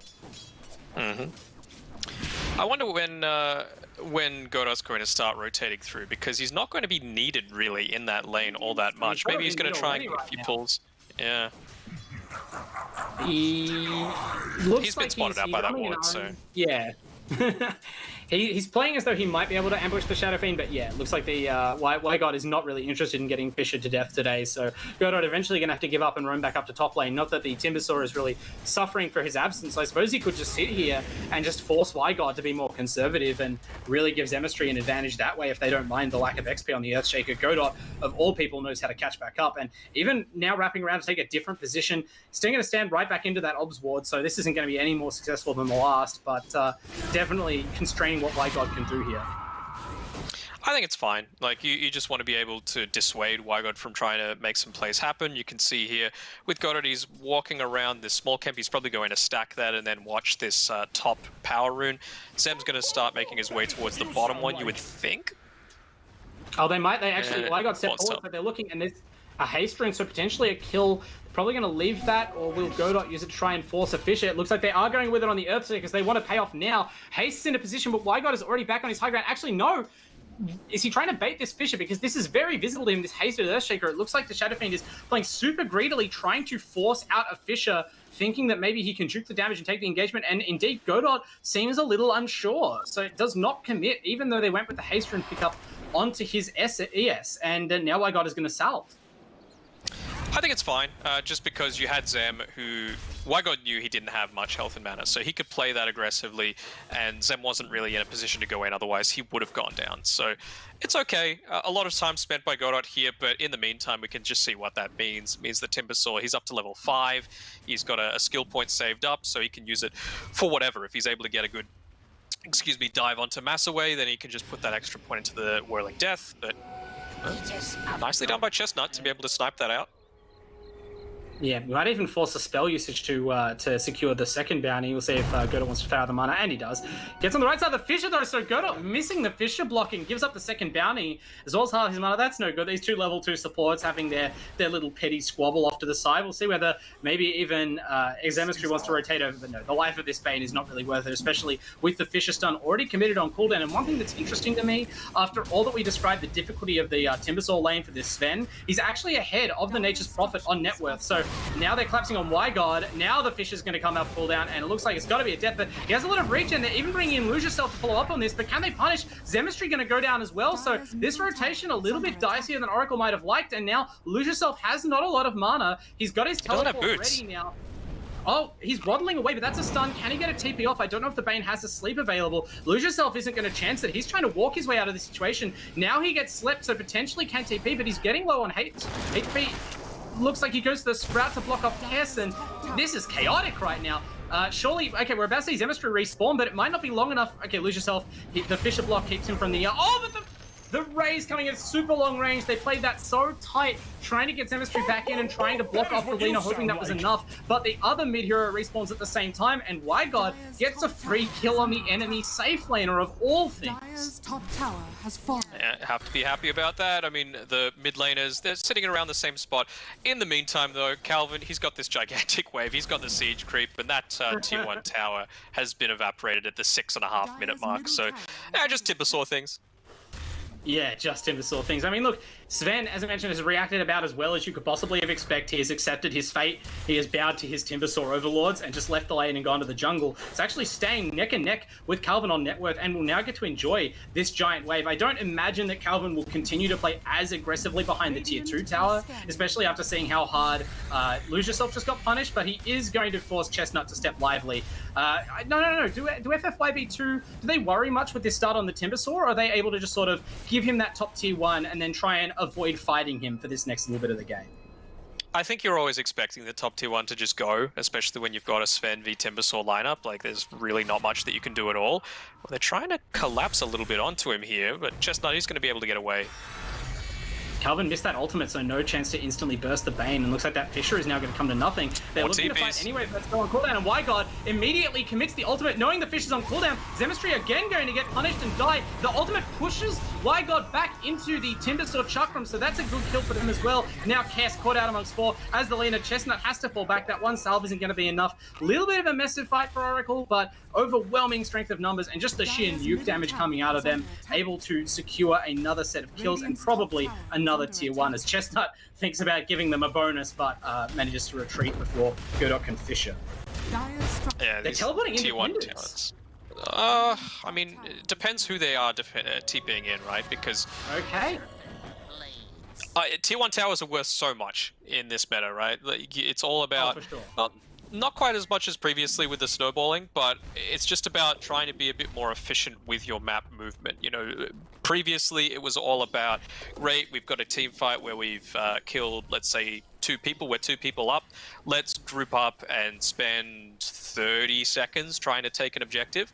I think these days, unless you're able to take that objective within about 10, 15 seconds, you should actually just go back to farming most of the time.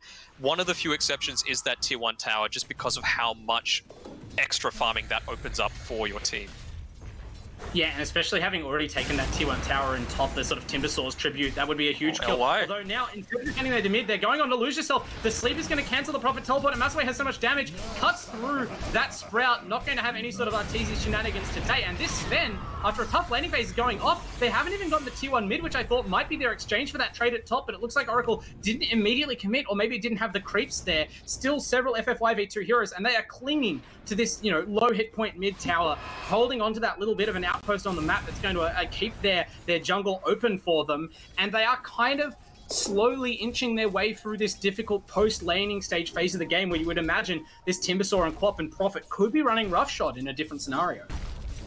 Yeah, I mean, look at the net worth. You've got Masaway who's starting to move his way a fair way ahead of this Nature's Prophet, and I was thinking that well, what items is Lose Yourself going to go? You know, is he going to rush something like an Orchid because you've... Oh, Kess. Oh, Kess gets gone on the mid lane, but survives the initial burst, managing to wand up a little bit. Might go down to the Shadow Strike. They could get the deny off. He's running back. They will get the deny, so no additional gold there, and that is just to support WanderingBard coming back in to defend the mid lane and pick up the creeps. His Shadow Feed not doing so well on the net worth chart, but he has sort of borne the brunt of the aggression. He's been the one responding to fights and keeping these aggressive cores of Oracle under control with the sheer burst damage output, so can't really fault his role in the game. It is up to Masaway this time to be the primary carry, and as you mentioned, well out ahead on the net worth charts.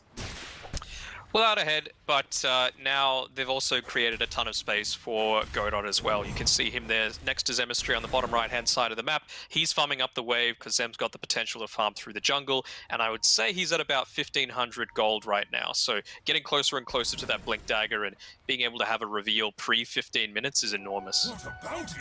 Yeah, it's good of you to point that out. I hadn't even mentioned it because at this point it just seems like it's clockwork for Oracle. Other teams sometimes struggle to get this Earthshaker into the game, but Godot is so comfortable and this team know exactly how to create space for him. Their draft always allows him to have this completely free lane, it seems like, as if by magic, for several minutes in the early to mid game, and we know that he will have the potential to turn games around. I mean, this is one of those scenarios we've seen happen already several times this season. Oracle, they had a couple of things that didn't work out in the early game. Those early Godot rotations being one of them. These first few commitments as well. This Timbersaw has tried to pressure towers instead of going into the jungle and sitting there and really zoning out Masaway from farming, which does mean the Sven is starting to get away from them. And so just as this window opens up for FF5v2, when they go to capitalize on that through team fights potentially, they're going to have to face down the potential of the Blink Echo Slam as just this ace in the hole that Oracle can immediately destroy them with.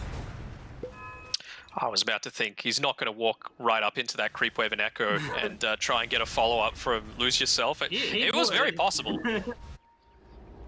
But thinks better of it. Maybe just considering it's a really dicey thing to try and do. And if WanderingBard, you know, he's not a dumb player. If he sniffs that out, you could be punished extremely hard and lose a lot of your Blink Dagger gold. Like unreliable gold, a very big deal for Godot at the moment. Does not want to die. Only 200-ish gold away from the Blink. So just going to secure this wave and then maybe look for a fight. But the smoke from FF5v2 has brought the whole team down. They're not going to wait for the Blink, although the Mars Spear misses. There's 3 heroes in this tree. They're going to find out immediately who can they target. Godot gets the spells off initially. There's a big fear that's going to force the Timbersaw to run into the walls, but the fight is already turning against them. Oh, the tower. Oh, the tower gunning them down, and Lose Yourself as well, able to come in and contribute with both the ultimate and his physical presence, and it's a disaster of FFYV2. Almost before I can call it out, their team falls apart.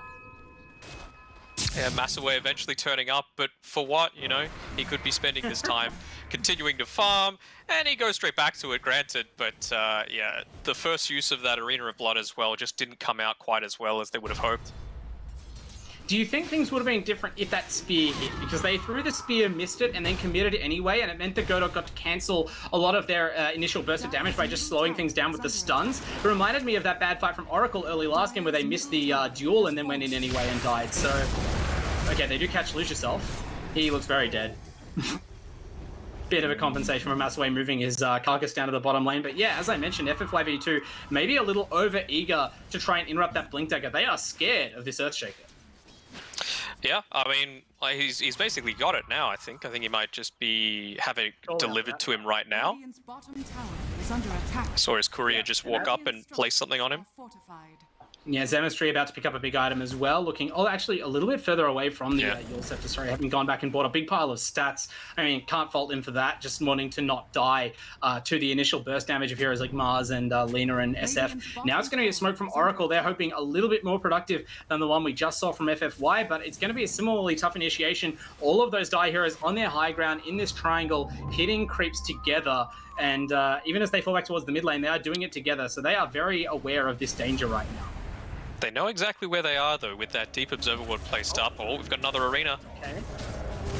And nice Godot Fisher. has this blink taken out, so be careful. He shows it by blinking onto Chestnut to just get a little bit of a stun, and that is an unfortunate Sonic Wave. Zemistry pushes the Bane over the wall. There's no tree for Calvin to get to, so now it looks like FFYV2 are just going to be able to extricate themselves seamlessly. They get that valuable information. If they weren't certain about Godot's blink timing, they know now. And, I mean, okay, they spent the arena, which is a big deal, but I think they're happy just to fall back from that because, again, Massaway is at none of these fights. They are at a huge disadvantage considering that Lose Yourself, is always going to be there on the profit. And by not bringing this Sven, anywhere close to the start of these engagements, they are kind of putting themselves on the back foot. Any chance to tie up Oracle without actually committing, I think favors them. This is completely true.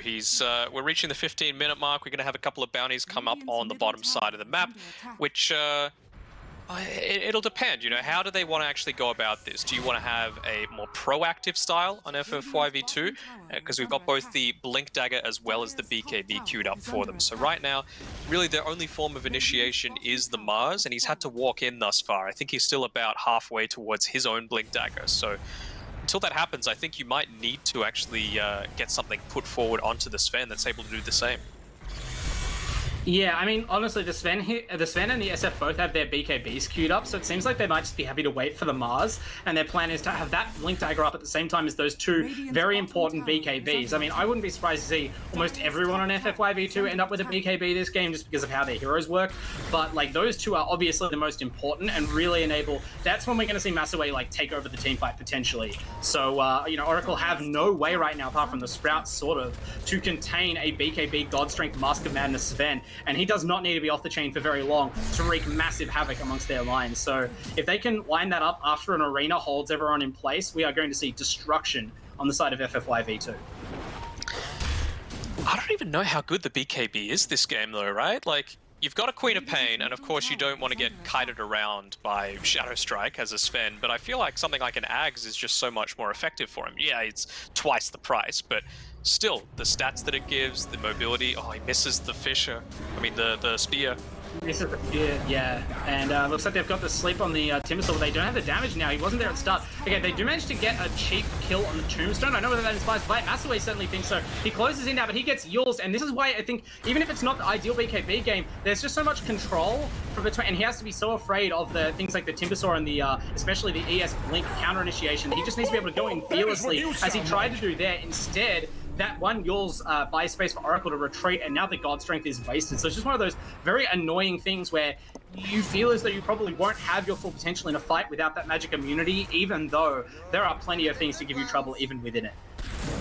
They use the Echo Slam though, just to, I believe, try and get Godot away, so he's going to be in a little bit of trouble. And the team is actually pincering up through the jungle right now. Looks like they've caught somebody, and they are going on the Massaway. They know that Sven is in trouble. He does not have the BKB yet. He doesn't even have the God Strength right now. He's going to have to try and hustle away. A little bit slow to cleave out of the Sprout, but it does not matter. His team have given him up. So great movement. They draw the support's attention towards the Timbersaw, and they collapse on the farming core. And now Godot, he's not done. Gets that blink enchant totem. Not really the flashiest play, but that's all you need to pick up a support like that. And this is what Oracle have been trying to do in both games. Just the massive pressure of having the more mobile heroes, the greater stuns, the higher front loader damage, and this hero in the Timbersaw that just cannot die and forces every hero on FFYV2 to sort of run away from him whenever he advances. So we finally have a small period of calm right now where there's not going to be some kills happening. The reason I'm not feeling quite as strong about the BKB is that you've got LY, who just wants to right-click you. You've got Queen of Pain, Sonic Wave is pure. All of Timbersaw's damage is essentially pure. So what really is it reducing, right? Whereas if you go something like an Ags, you've got... Yeah, you're dead, Kess. Yep, the Fisher can't even... He's walking back towards the base, but obviously blocked out from there. Okay, will this be the punish? We've seen multiple wins for FFY in this series come off of returning these kills on supports, and it looks like the same here. WiGod getting the setup and turret, and they bring down Zemistry and Calvin. So again, the punish on Oracle, they do pick these mobile cores, and they are happy to dive onto any support. But FFYV2, whether it's on purpose or not, they are very ready to collapse on you after you commit spells to blowing up, your 5th position leaner, 4th position leaner, and take out 2 cores and trade. Huge win for them. Yeah.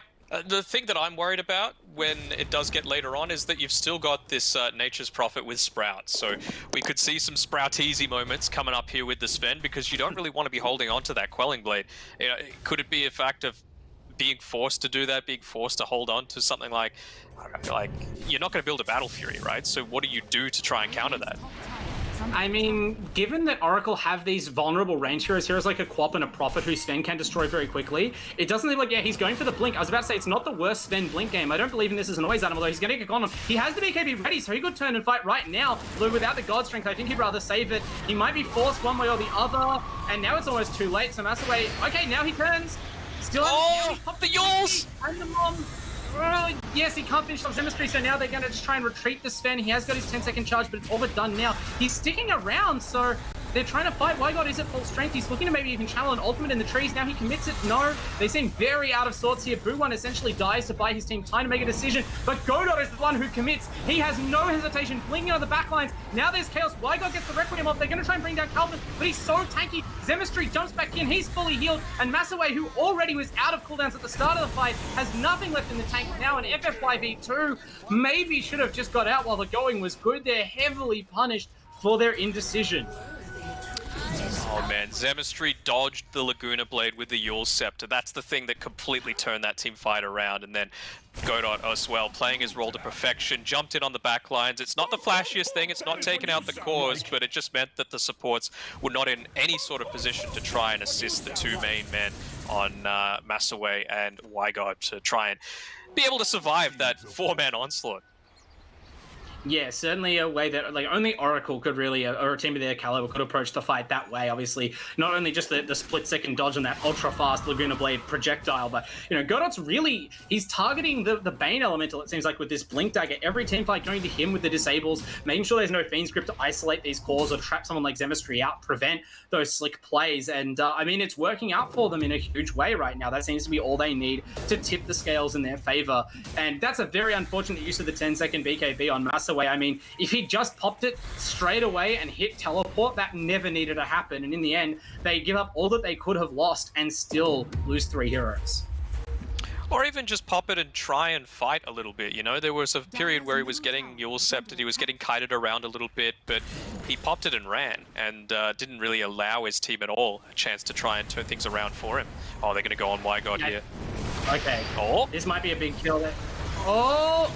They were looking for the kill on Lose Yourself, but in fact it's a counter gank, 4 heroes instead of 2. Not what FFYV2 thought was the situation, and the superior Radiant Vision letting Oracle set up a beautiful trap there. They've been relatively successful in hunting Lose Yourself throughout this series, but this time it does not work out, and that's another painful loss. This Shadow Fiend, I mean, we mentioned that WiGod's the linchpin of FFYV2. This game he is very much settling into a sacrificial role, not able to to find the space to recover after that difficult early game. And with everything being on Massaway, right, he kind of has to itemize this peculiar way. Have the Blink Dagger because he can only get himself onto targets. Have the BKB because there's no one else to draw enemy control away from him.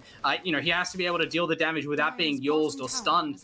And it's, again, placing a lot of pressure on one member of FFYV2 and giving Oracle one really easy problem to solve in each fight. He's queuing up as Silver Edge next here on Massaway, and I just don't know how I feel about that. You know, it gives you some, I suppose, some pick-off potential if you're able to catch out someone like Zem, who's a little bit squishier. Maybe burst him down early on with that double hit from the Echo Saber portion of it, and of course the extra damage that comes from breaking in. And of course, you know, you're a Sven, so you'll be able to quickly kill him off. But I just don't know, like, do you build it specifically to be able to counter this Timbersaw? I don't really feel it as much as something like, I mean, I keep harping on about the Ags, but I just think it's such a great item for this game. Yeah, I mean, it would obviously solve the big problem of what do I do when I get sprouted. It gives you a way to consistently get onto these heroes in the middle of a fight, whereas the Blink Dagger or the Silver Edge, which he's looking towards, are more risky. You won't always be able to get what you want with them. And now, okay, we see a one-man Arena of Blood onto Lord Boons. He doesn't mind that at all. The Undying's not even dead. Just healing himself with Soul Rip, although his team are now trapped out. They committed deep with Calvin, but there's 5 heroes here from FFYV2, and Oracle are not ready to fight like this. They very quickly retreat. At least they know when to give up. Falling back from that team fight, there were BKBs used, so FFYV2 did expend some capital to do that, but they do have the run of the top half of the map now, and you have to wonder whether for almost the first time in this series, the Roshan is going to come into play. They move back towards the mid lane first, though. And they're just going to farm, it seems.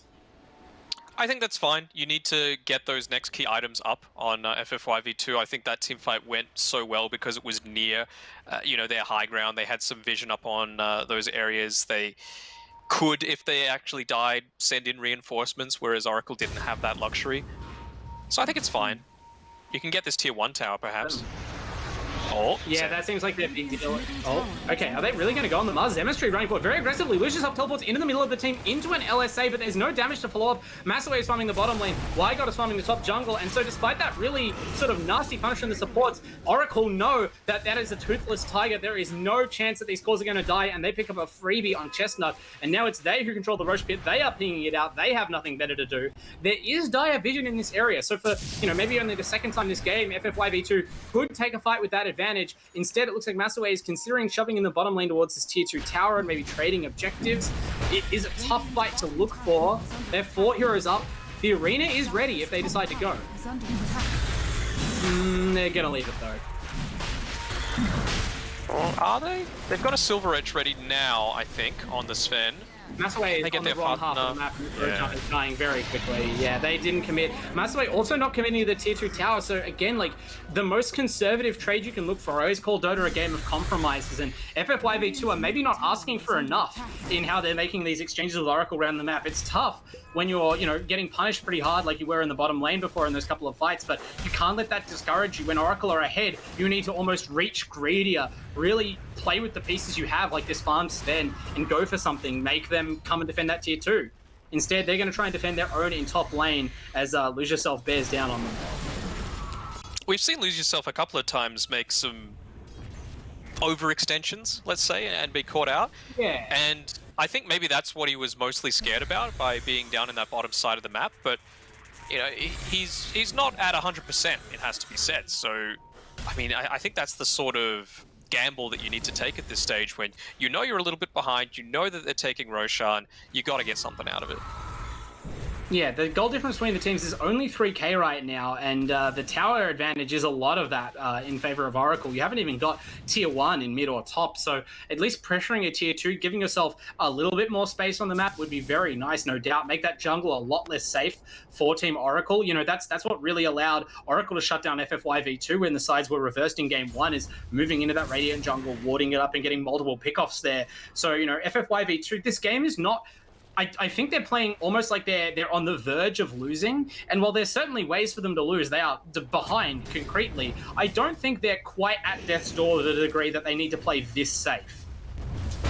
Yeah, I mean, maybe they're just waiting for a next big item, but I feel like, Oracle, there, especially with the luxury of having this Aegis and the second life, put it on to lose yourself. So he's going to be able to take a bit more of that dangerous farm. He's always going to be able to rotate into a super aggressive spot if the other 4 on Oracle decide to take it and use it as effectively a taunt, right? Say, hey, hit me, and in the meantime, you've got Queen of Pain, you've got Timbersaw, and I can't forget about Godot as well, who's going to be able to jump in and cause some havoc. But Exactly. we've got a Lotus Orb up here.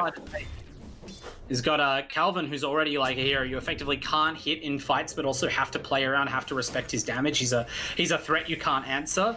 And now they have a second one, because you also can't really commit to killing the Prophet unless he's deeply out of position. In a team fight scenario, you can't really afford to burn spells to kill, lose yourself. So now there's FF5v2 are running out of targets in their team fight who matter to try and kill. It's very difficult to just survive Nature's Prophet and Timbersaw damaging you while you pick apart the rest of their team.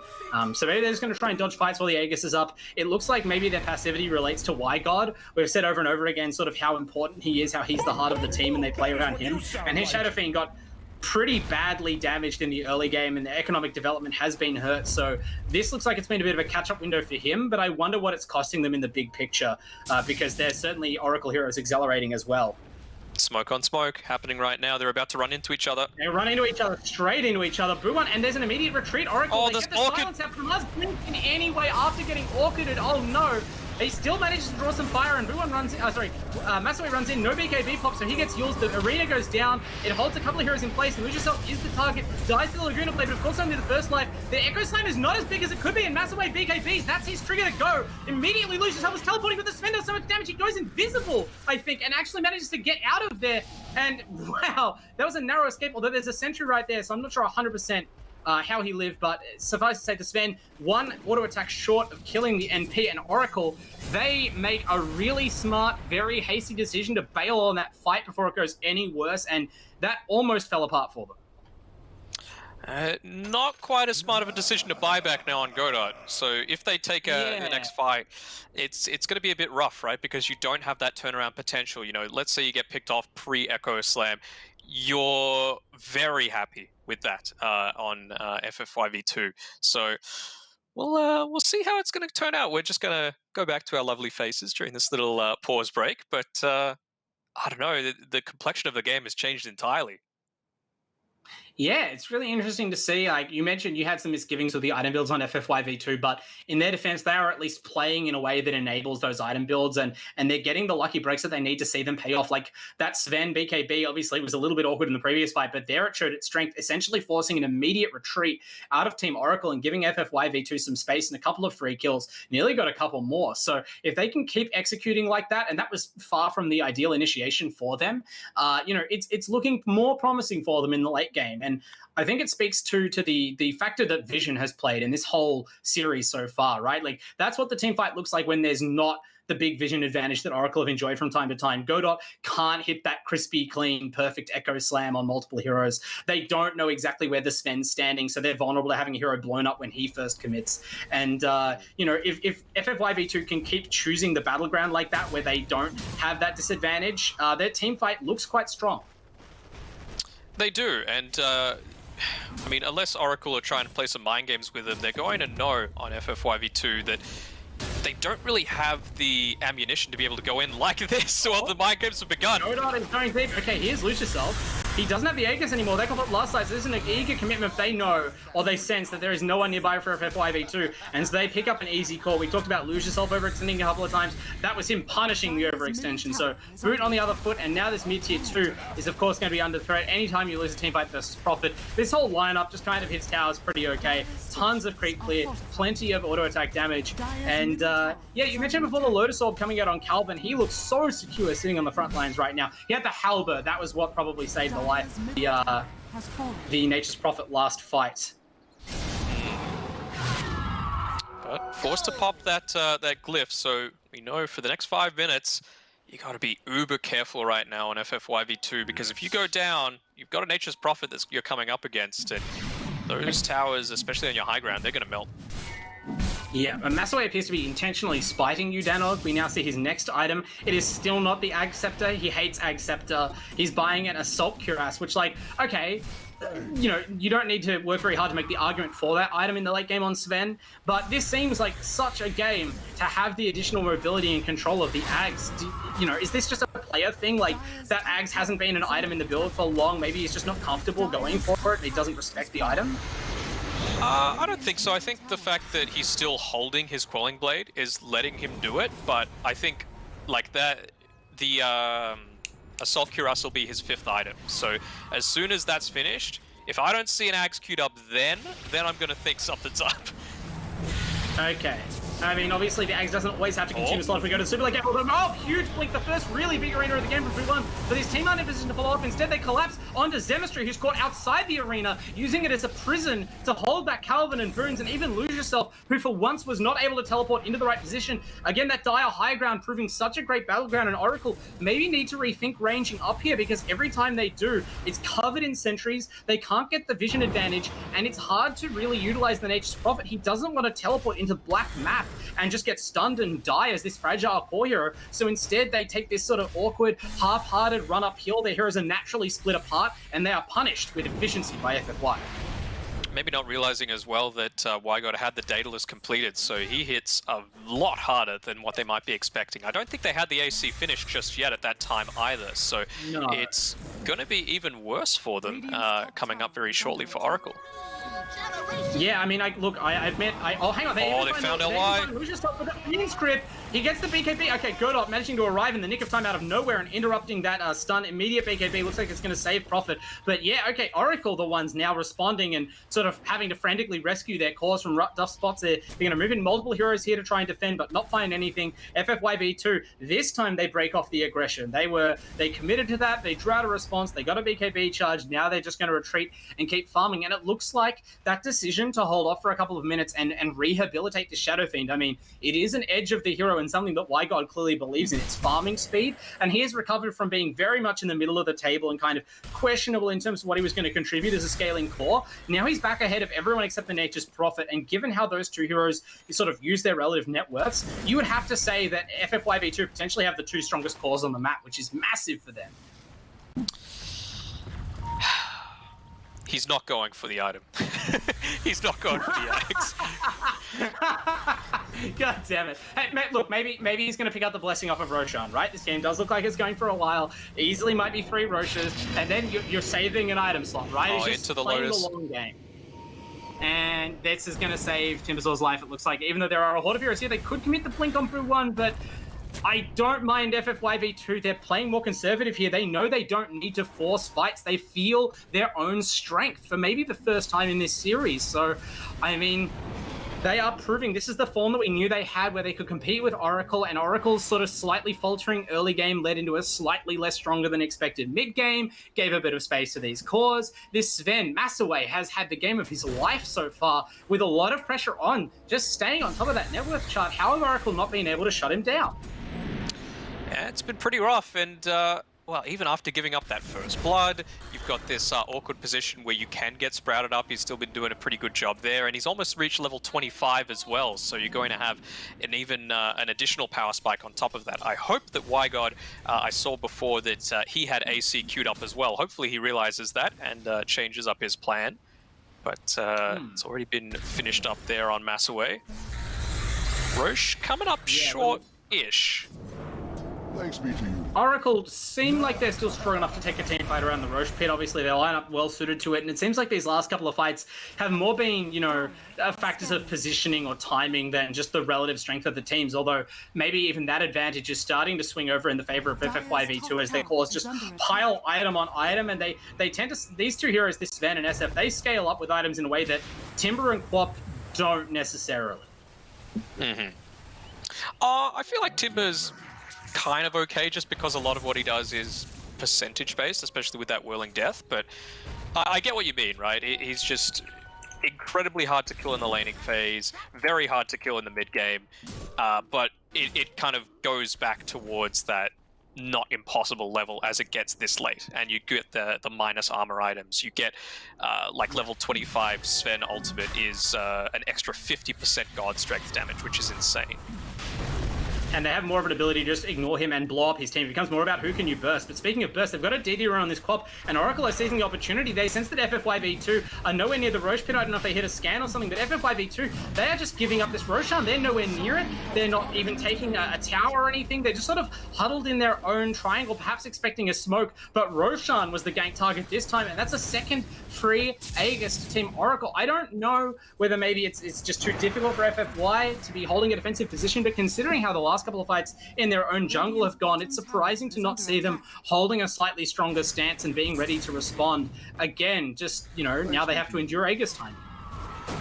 Yeah, I think they're kind of going all in with this MKB purchase coming through for Massaway. He's going to have no buyback.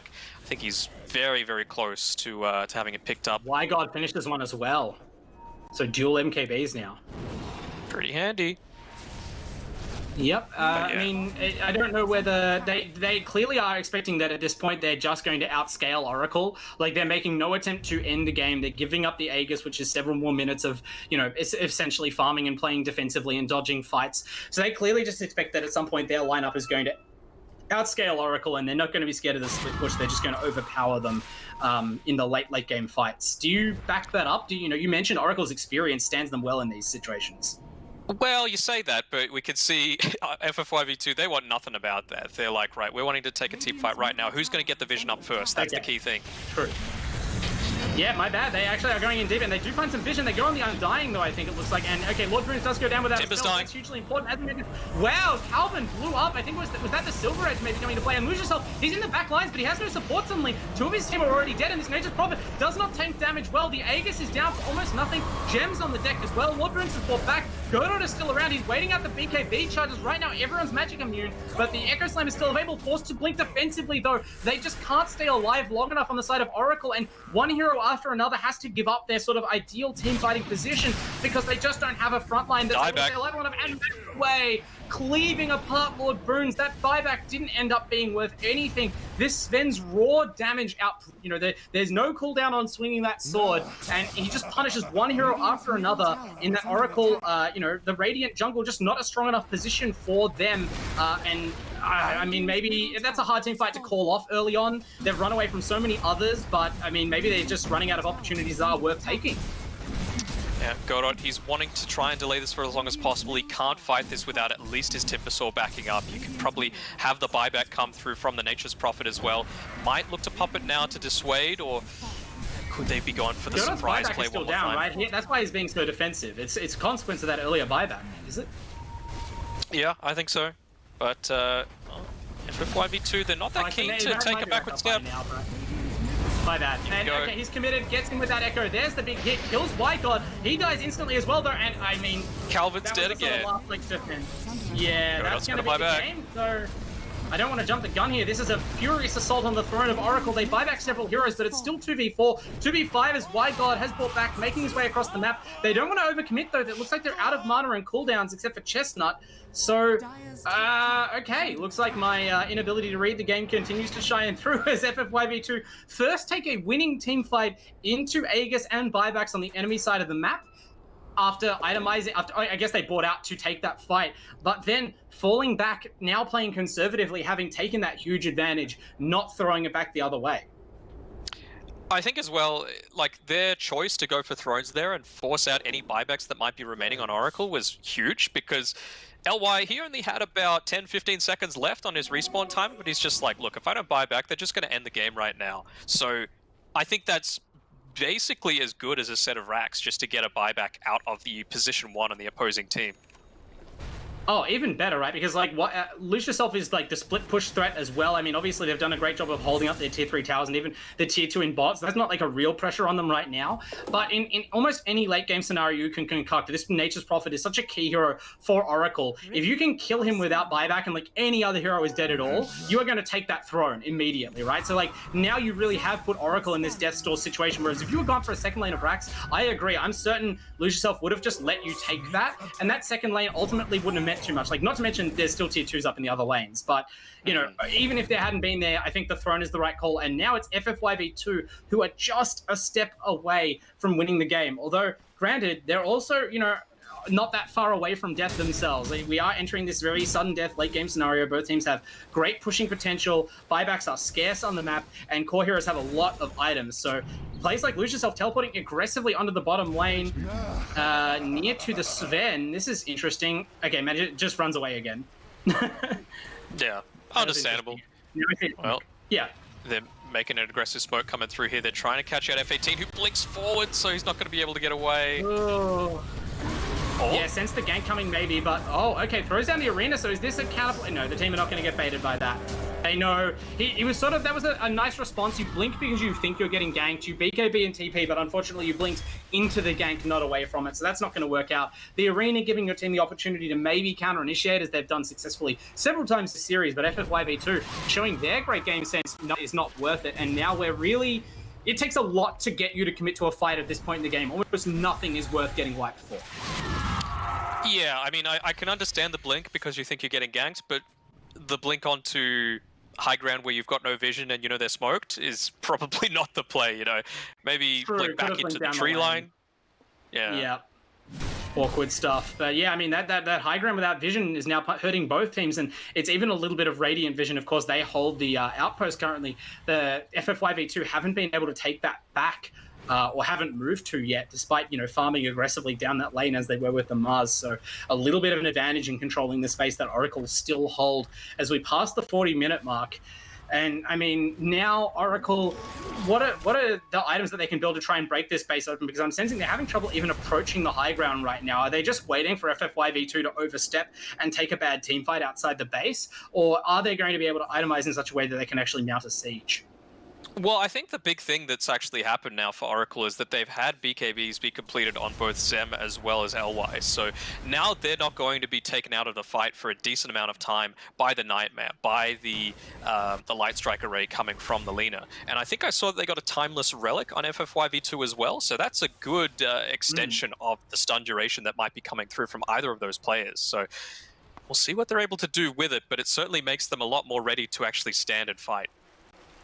Yeah, makes Gerdot's role in disabling the Bane even more important. Obviously, if we assume that the Timeless Relic might be going towards him, that could be an extremely lengthy Fiend's Grip. And, you know, I'm not sure whether this is a kind of game where Chestnut is actually looking to get a BKB. He's been anchored to the bottom of the network this entire game. But, you know, there's always the hope that you get some, like, Dream scenario. There's no way to interrupt it, and that could turn a whole fight. So there's a few potential outs for FFY that just show that, you know, they're in a much better position last game where it seemed quite hopeless team fight-wise.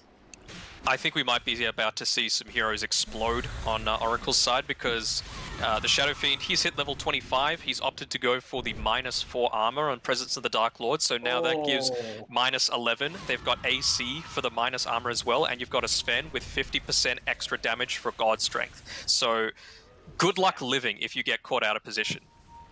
Yeah, and now if there's even a second, obviously this Sven did go back for the Silver Edge. That's kind of his initiation item as they move towards Calvin, but hesitate a little bit on the Spear of Mars, maybe realizing that the Timbersaw is hard to pin to trees, especially right next to him. So Boo1, again, they're just, now they've settled back into being quite cautious, FFYV2. They've played risky when they've had to, and now that the game is sort of within their vision, within their grasp, a DT rune, oh my god, might encourage them to finally be a little bit more aggressive again, but they certainly want to find the ideal initiation. Zemistry has that Prince's Knife, of course. You haven't talked about the neutral items too much this game, but that might be very valuable, especially with the blink on the Quap. If you can catch a hero out before the BKB is deployed, the chance to chain stun and to get Godot into these fights in a way that we just haven't seen him after all the hype around his Shaker play. You know, it still only takes one big Echo Slam to turn a game like this, so maybe that's their way forward. It does, and now with these relatively earlier BKBs being picked up by FFYV2, they're going to start to run low quite shortly, and Zem is very close to level 25, so that Screen of Pain Fear is going to be incredibly important to how these team fights turn around. It'll mean that perhaps Boons and Calvin need to take even more of an aggressive position than they have been so far. I know that's kind of asking a bit much, but it's going to be a requirement for them. Yeah, I mean it's a tough balance to strike as they actually fight over whose courier gets to sit in the Roche pit. So both teams clearly making that their next priority as the Dire announced that they are also looking at this. I guess this is going to be the third Roshan as well. So a big deal coming out. I mean, if they are planning on getting that Aghanim's blessing onto Massaway, I mean this is their opportunity. But I mean either way, it's always just a huge objective when it comes up one way or the other. We see the Quap now going back for an actual Hex. So again, maximizing the opportunity to control both the supports, but also the cores, as you mentioned. The BKB is running low, and that's a pretty good spawn for FFY. It looks like they are all in the area for the first time this game. It's going to immediately be scouted by Calvin now. Buon's in the pit, gets scouted by the Shivas, can't blink away. They respect FFYV2. They know that they're hanging around. They don't want to overcommit onto this Mars hero, but he is going to be forced to retreat from the pit. They pull their courier back as well, and they immediately smoke. They are going to make the fight out of this. They're going to go back in. I'm sure Oracle will know that something's up, but what defense can they mount? This is going to deal so much damage to the Roche on the minus armor. Yeah, it does a lot. They smoked underneath the ward, so they're playing so scared, thinking they're going to be running at them.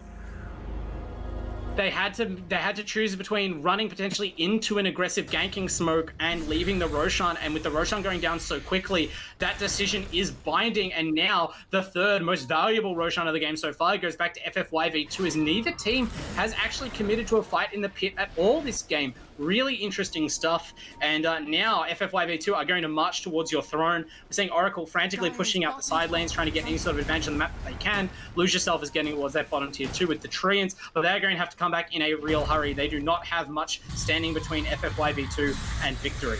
And it looked like it was a refresher shard that fell off that Roshan as well, so Massaway is still not equipped with that blink. Yes. Can't see, I'm assuming Y-God has it? BKB no, is now hitting the Mars Arena.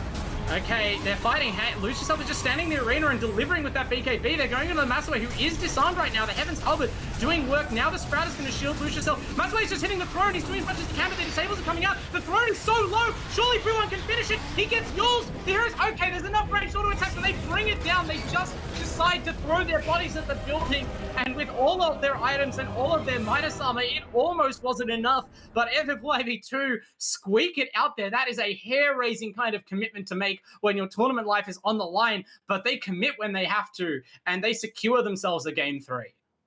And Y-God just with a cheeky easy at the end as well, just to rub a bit of salt into it. In my life, easy game. Never doubted that was a calculated thrown attempt, of course.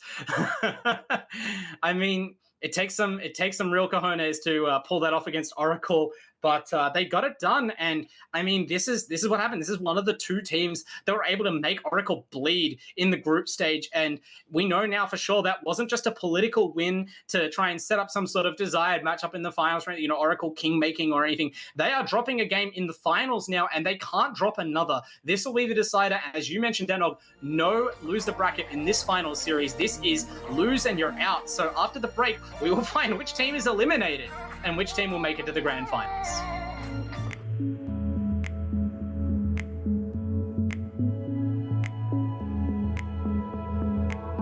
And we are back once again. We are not done here tonight. Thanks to FFYV2 heroically fighting back after a hard game 1 loss and really taking it up to Oracle. It will never be easy to beat this top team, but FFYV2 show they have the class, and that sets us up for a sumptuous game 3 showdown, Danog.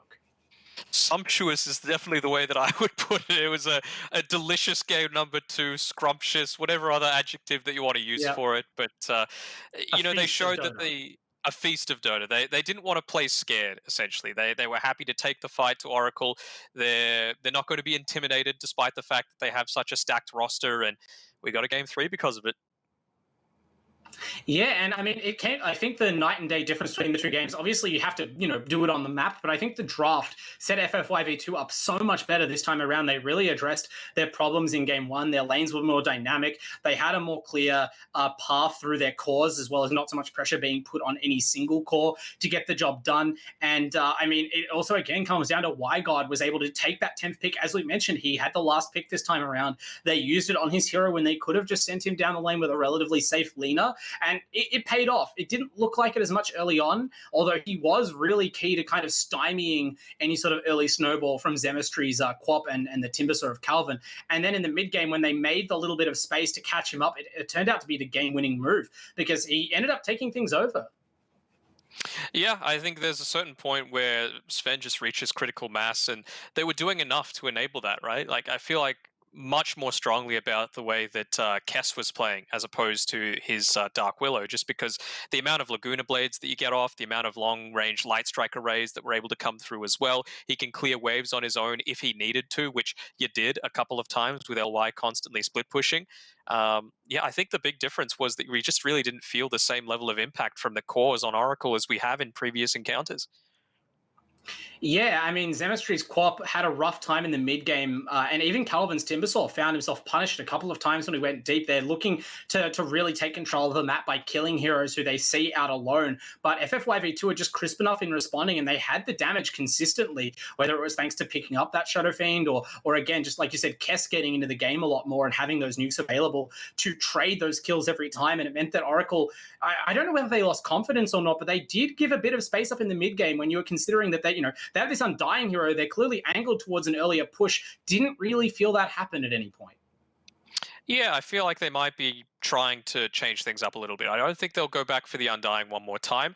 It's definitely a mindset that Boons especially has, is that if you win game number one, he almost always picks very similar to the way that they played in that game. Just because, look, we beat you once with it. It's up to you to beat it, and if you can, then we'll go to something else. But we don't want to be revealing all too much too soon. Yeah, it's like the puppy principle, right? Known for just doubling down on those same picks. And I mean, a lot of the time teams struggle to face up to Team Oracle because, you have to both counter their strategy without giving them sort of just any openings. They can win a fair game of Dota against most teams very easily in this league. So the idea that a team has to be able to both respond to you strategically while maintaining just an immaculate standard of play is enough to get them over the line most of the time. But FFYV2 and the other teams in this final series are up to the task. They've proven it and proven it again here tonight. So I'm interested to see, now that they have been pushed off of that draft, what they pivot to in game number 3. Is it going to be the Boons Coddle that we've seen them bust out a few different times? Are they going to, I assume they have last pick again. Are they going to build a whole draft around Zemistry and really kind of try and take Wygod out of the game? It seems like at least their plan to shut down Massaway has kind of failed, because if you can survive that Timbersaw start, and bounce back and hard carry the game as Sven, you kind of have to give up on pressuring them in the offlane, it seems. Yeah, I mean, give up first blood and still at 10, 15 minutes be 1.5k ahead of everyone else. That's a solid win by any stretch of the imagination. So maybe we'll see something like, I don't know, an Enchantress come out. Both Boons and Godot very strong on the hero. It's able to put out a lot of harass early on. You can still take towers in a similar vein that the Undying gives you that sort of potential. Maybe they're saving it for if they pick something that can just be dispelled easily by the enchant, not wanting to just first pick it. But I'm actually not sure how the side priority works in this one as well, whether it goes back to a coin flip for game number 3, or if it's based off the previous game, like who lost the previous game or something like that. But I think as well, who has last pick is going to have a big impact on the whole outcome. Yeah, I mean, it's hard to ignore when that's been such a factor in game 1 and game 2. Obviously, FFYV2 tried their best in game 1 to set up Wygod with a mid lane matchup that suited him, but it just wasn't the same. And I imagine that they're going to have to make sure that they make room in their draft, similarly to how they did there by picking that Lina early on and just creating like a multiple choice scenario for him. But even more importantly, if he doesn't have the last pick, to kind of make sure that he gets his preferred matchup against Zemistry. And I wonder whether there's a similar draft they can pull to what they just did, where they give the keys to a different carry like Massaway in the safe lane, so that not as much pressure is on Wygod to win outright and be that snowball hero. As much as we've seen him do it over and over, it just might be too much to ask against this opposition. Yeah, I wonder if they're even going to just ban Andalina now on Oracle's side, because they've shown that they can play it in a number of positions, so it's not super obvious about where it's going to go. Again, it's flexible enough that you can run it in a pos 4 role. Yeah, I mean, even with F18 playing the Mars, he wasn't on point with that many spears. He got some good ultimates down, but there wasn't really the insane level of follow-up, and still the team fights mostly worked out in their favor. So a lot of that credit needs to be given to the support combination coming through with Kess, as well as, yeah. It definitely sort of shows that Mars was very much like replacement level Mars. Like you could have almost any initiator. Maybe just the size of the arena was what contributed, but you certainly didn't feel that Boo One like explosively won them a lot of fights. It kind of just did the job that was required, secured those areas of the fights, locked heroes in so they could actually follow up and get kills, or locked heroes out as the case was in some situations. And I think maybe the reason they picked the Mars and the reason they might even go back to it is just because that large AoE team fight lets them control their own jungle high ground. And that's been the deciding factor in both games so far. In game one, Oracle were able to secure the Radiant jungle from FFY and really cut them off economically. And they tried to do it there, but every time they went up that hill, they got rebuffed. And in the end, that's what gave the space for Massway to farm, right? He was just in the jungle almost the whole game. When they needed to catch up the Shadow Fiend, they put him in that jungle, and they just got to farm unmolested until they had the items they needed to bring Oracle down. So whether Oracle try and draft a superior late game so that it's not as easy for FFY to go over the top, or whether they double down on trying to seize control of the map early on and cut that farming space away, I'm sure they're going to have a new approach to it in game 3. I wonder if there was even a bit of ego about it, right? Like going out of the group stage saying like, oh, we're the top, where we can just, get 2 games out, a quick 2-0, and then we'll go back to playing whatever. I think people have been playing Celeste a lot lately, just trying to do some speed running. But now that they've actually lost a game and they're fighting for their tournament lives, maybe they're like, oh damn, let's really switch on. Let's pick not just for what's going to get the game done quickly, but what's actually going to give them the highest likelihood of winning.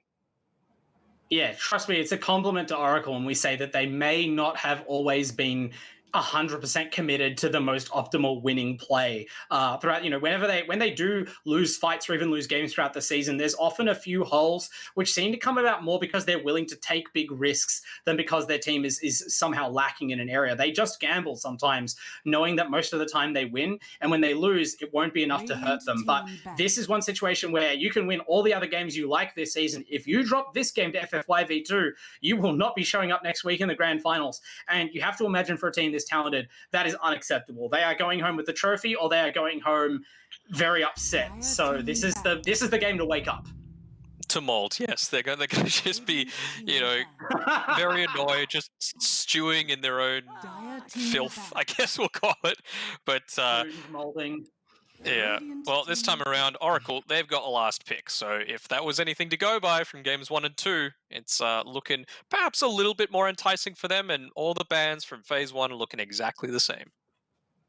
Yeah, these two teams pretty clear how they want to approach things this time around. I'm not sure. FFYV2's ban on the Snapfire is the one that I see most questionable, but I mean, it's hard to argue the hero's not strong, right? They just don't want to see what Oracle do with it. And maybe they're opening up that Phoenix pick. Maybe this is the game, Danog. They can set it up in the draft again, get a nice, sweet last pick for themselves.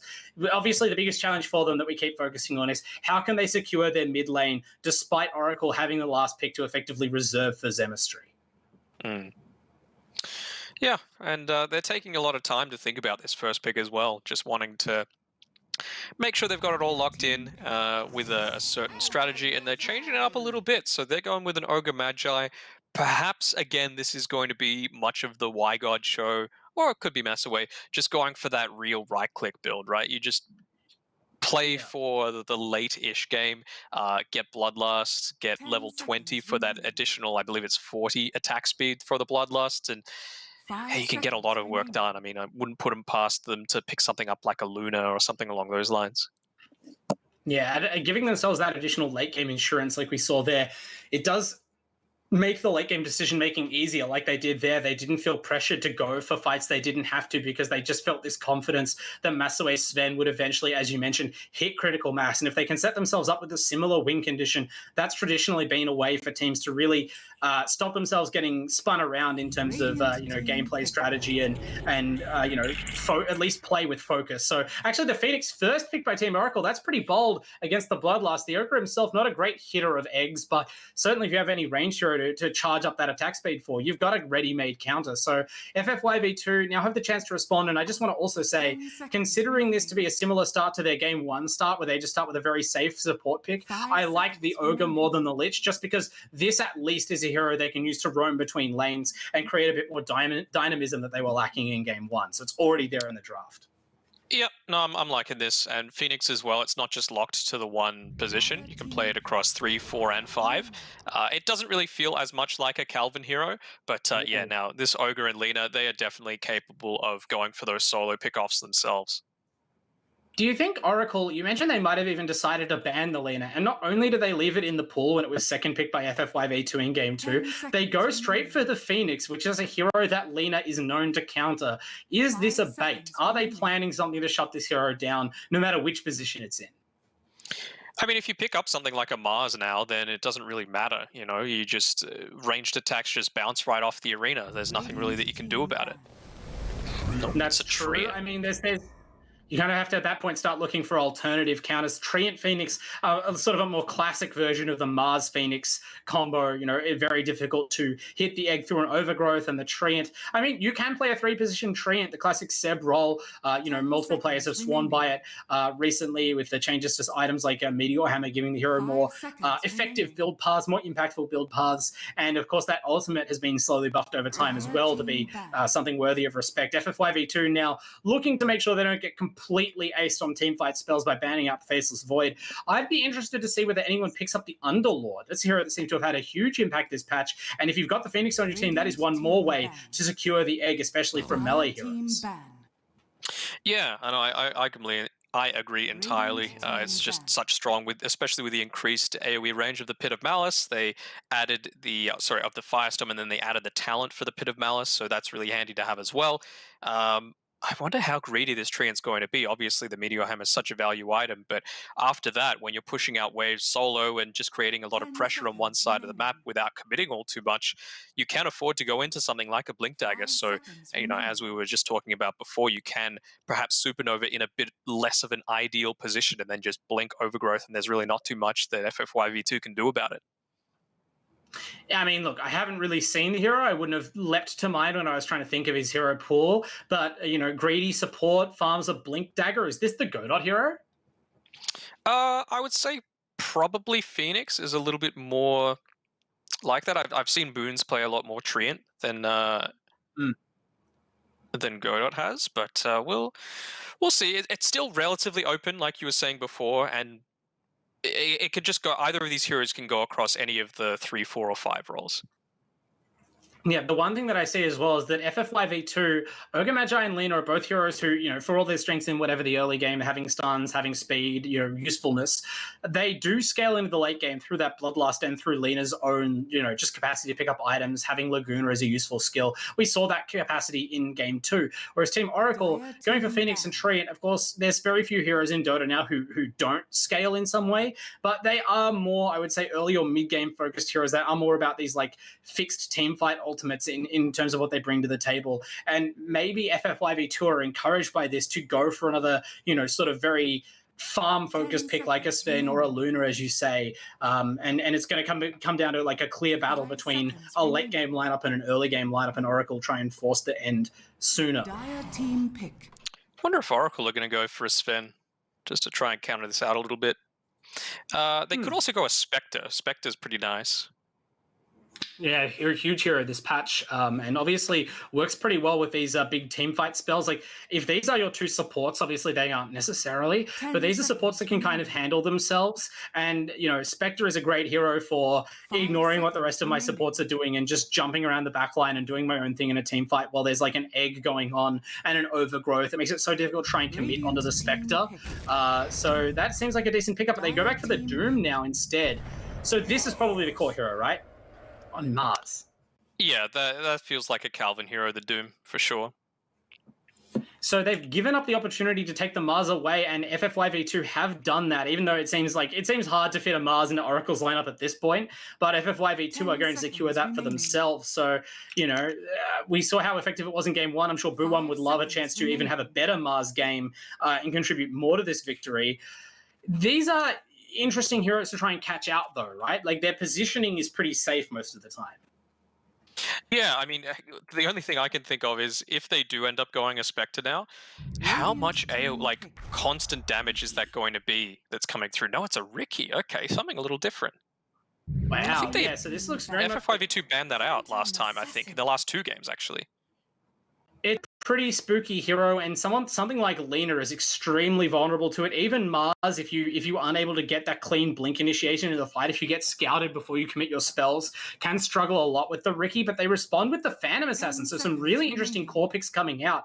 FFYV2 also remaining flexible, in terms of their strong timing. So you can see how this team can go late potentially, but you can also see just the 1-item, 2-item Phantom Assassin bloodlusted up in the mid game, jumping in behind an arena and really wreaking havoc on some of these heroes. Treant and Phoenix cannot stand up long to that without their ultimates. Yeah, and I'm just thinking about what the Lena's going to build as well, assuming, like, what if she's the target of the Doom? Like, you're not going to be able to do anything in team fights. Basically, everything that you want to be doing as a support Lina is going to be, based off either casting a spell with range, so like an Aether Lens, or maybe a Force Staff to be able to save yourself from a Riki. You don't really ever want to just be in that position where you're getting gone on. So it's tough, right? Because Lina wants to be up there to be able to save, for example, PA from a Riki smoke cloud, but you also don't want to be getting doomed at the start of team fight. So it's like a catch-22 situation. I mean, Kess did play a pretty good job in game one of avoiding getting gone, and there were multiple spells that could have disabled her orchids and things like that. But yeah, it's obviously hard to just say, well, I'll never get caught. Is that an overcommitment by Oracle, especially if it's core Doom, right? And imagine you might have to buy a Blink Dagger or similar to get onto the Lina and Doom her effectively at the start of fights. Is that too much of a commitment to invest a core and a core item and a big ultimate to shut down your 4 position? I mean, it's great if you can get it onto the PA as well, right? I'm just talking about like super early on, perhaps, when you want to be able to do this extra snowball. Riki, one of the best heroes at being able to take advantage of that. 5 seconds remaining. Yeah, definitely. And that when you see that Riki pick, it definitely seems to cement in my mind that Oracle are looking for an early finish. Obviously can scale into the late game, uses agility pretty well, but the hero's slipperiness becomes less important in late game fights when the sheer like damage output of a hero like Phantom Assassin becomes overwhelming. Like just being able to avoid dying isn't always great, because what if your base is the one that's dying? And wow, the Magnus FFYV2 going for a real protect the queen strategy. So I don't know if it is going to be WiGod's PA, but their strategy of building around one core here with Bloodlust and Empower is something I haven't seen to this degree in a while. 10 seconds remaining. I think it's even like with the way that they changed Empower, they buffed it a little bit for Magnus himself, but they nerfed it for when he's giving it out to other people. So Magnus himself is very much a right-clicking core in his own right now. So you could build into something like an Echo Saber and go some crazy amounts of damage. And of course, the Ogre Magi is only going to amplify that. Yeah, this seems very much like looking like a WiGod Magnus then. And it is the hero that, like, if you wanted to describe a hero, it's obviously a flawed experiment, but a hero to solo carry an entire game of Dota and fulfill almost all roles. Magnus is kind of that hero. Wave clearer, initiator, farm enabler, farmer himself, and the ability, of course, he's always had to turn any team fight in an instant with the biggest RP. Just, clean up his own mess, essentially. So, I mean, that's all that. That's the fantasy. That's the dream. But now Oracle's last pick, the 10th pick we've been talking about the whole draft, the whole series. If this is a mid Magnus, surely you can destroy it with this pick. Yeah. I mean, what have they not banned? They haven't banned Viper, which is not great. I think Viper's a really good pick here, actually, because even if it does get late, eventually Huskar, okay, so similar type of hero that's able to take advantage of that. The reason I was thinking Viper is eventually you're going to have Nether Toxin silencers if you get to level 25. So you're going to be able to really cut down on, for example, PA's ability if she doesn't have BKB up to be able to get out of that. And then really, what's the point of having a PA? Yeah. Not to mention the break on her natural evasion makes it so hard to fight Riki. And so now we've got, this situation where instead of that silence and break to control, we've got a Huskar doubling down on very early aggressive core picks and just trying to shatter the laning phase of the WiGod Magnus. And then from there, snowball. Obviously, Huskar also having the AoE disarm. That has great potential to save the Phoenix egg and break up any sort of RP play. So they're going to have to watch out for even more facets of this Huskar than are normally a priority on FFY. And it'll be super interesting to see how the first couple of mid-game fights go, because those will decide whether FFY V2 even get to the late game they're looking for. And they've changed things up a little bit, so it's most likely going to be Lose Yourself moving into the mid lane and Zemistry playing the position 1 Riki. Oh, interesting. I mean, look, the Ricky was always going to be the one position, but to put Zemistry on it is very interesting. I don't know whether that's because that's like a lose yourself preference for Huskar or a Zemistry preference for Ricky, but we've often talked throughout this season about how lose yourself never loses those mid-player instincts, always ready to take kills where possible, and always sharp to move back into the lane where possible. So another trick in Oracle's playbook busted out here when it matters most. We'll see whether or not they can end the run of FFY V2 here with this aggressive draft. Yeah, and if they're able to take advantage of it as well, right? Like they might be able to use that as like a rallying cry, I suppose. If you're on FFYV2, like, great guys, we've been able to spook them enough that they've had to actually change up who's playing what in the game, you know, just to try and beat us. So let's see if we can close this one out and book our spot in the grand finals. Yeah, and I mean, as we've talked this whole time about the matchup between WiGod and Zemistry in the mid lane, right? And how, like, this is the only matchup where WiGod has felt pressure to pick these safe mid lane heroes like Lina, where they've had to really be worried about his matchups. And yeah, instead, we've seen now he's going to potentially be laning against Lose Yourself. So a completely different player matchup in the mid lane. That's got to be interesting. Mm-hmm. Absolutely. Now, the real question is, do we have another pause? I'm assuming we do, because it's a game with Calvin, and every single Calvin game has a pause in it. So we'll have to see. Oh, imagine that. There's a pause. Yep. Classic tactical pause we saw. I mean, this was getting under FFY's skin last game. They were growing old during this pause time. So they're going to get time to grow a little bit older, a little bit more mature, think about their strategy. Calls to go here, so I don't know who paused it, but I mean, look, who do you favor? This is the most important match, and these drafts are pretty polarized. So do you think Oracle have the chance to break through early on? I think that Huskar, just for the point that you mentioned with the NFI, with the disarm, is going to be so impactful for countering what both PA and Magnus are going to be able to do at the early stages of the game pre-BKB. Yeah, that's going to be the most critical point for sure. I don't know whether WiGod is going to play a more sacrificial role like he did last game. It seems to me like you would almost prefer WiGod's farm to be prioritized early on if you can, or rather than like the PAs, because in the mid game, if the PA has items and no one else does, I don't see Oracle having the lack of discipline to let her pick them apart. But if the Magnus is farmed enough, then I think his team fighting potential is just bigger impact, right? Early on. Absolutely. Yeah, you have to favor the favorites, you know, with this. You always kind of want to cheer for the underdogs a little bit, but I mean, there's a reason why they are where they're at, and yeah, the good luck old man goes out.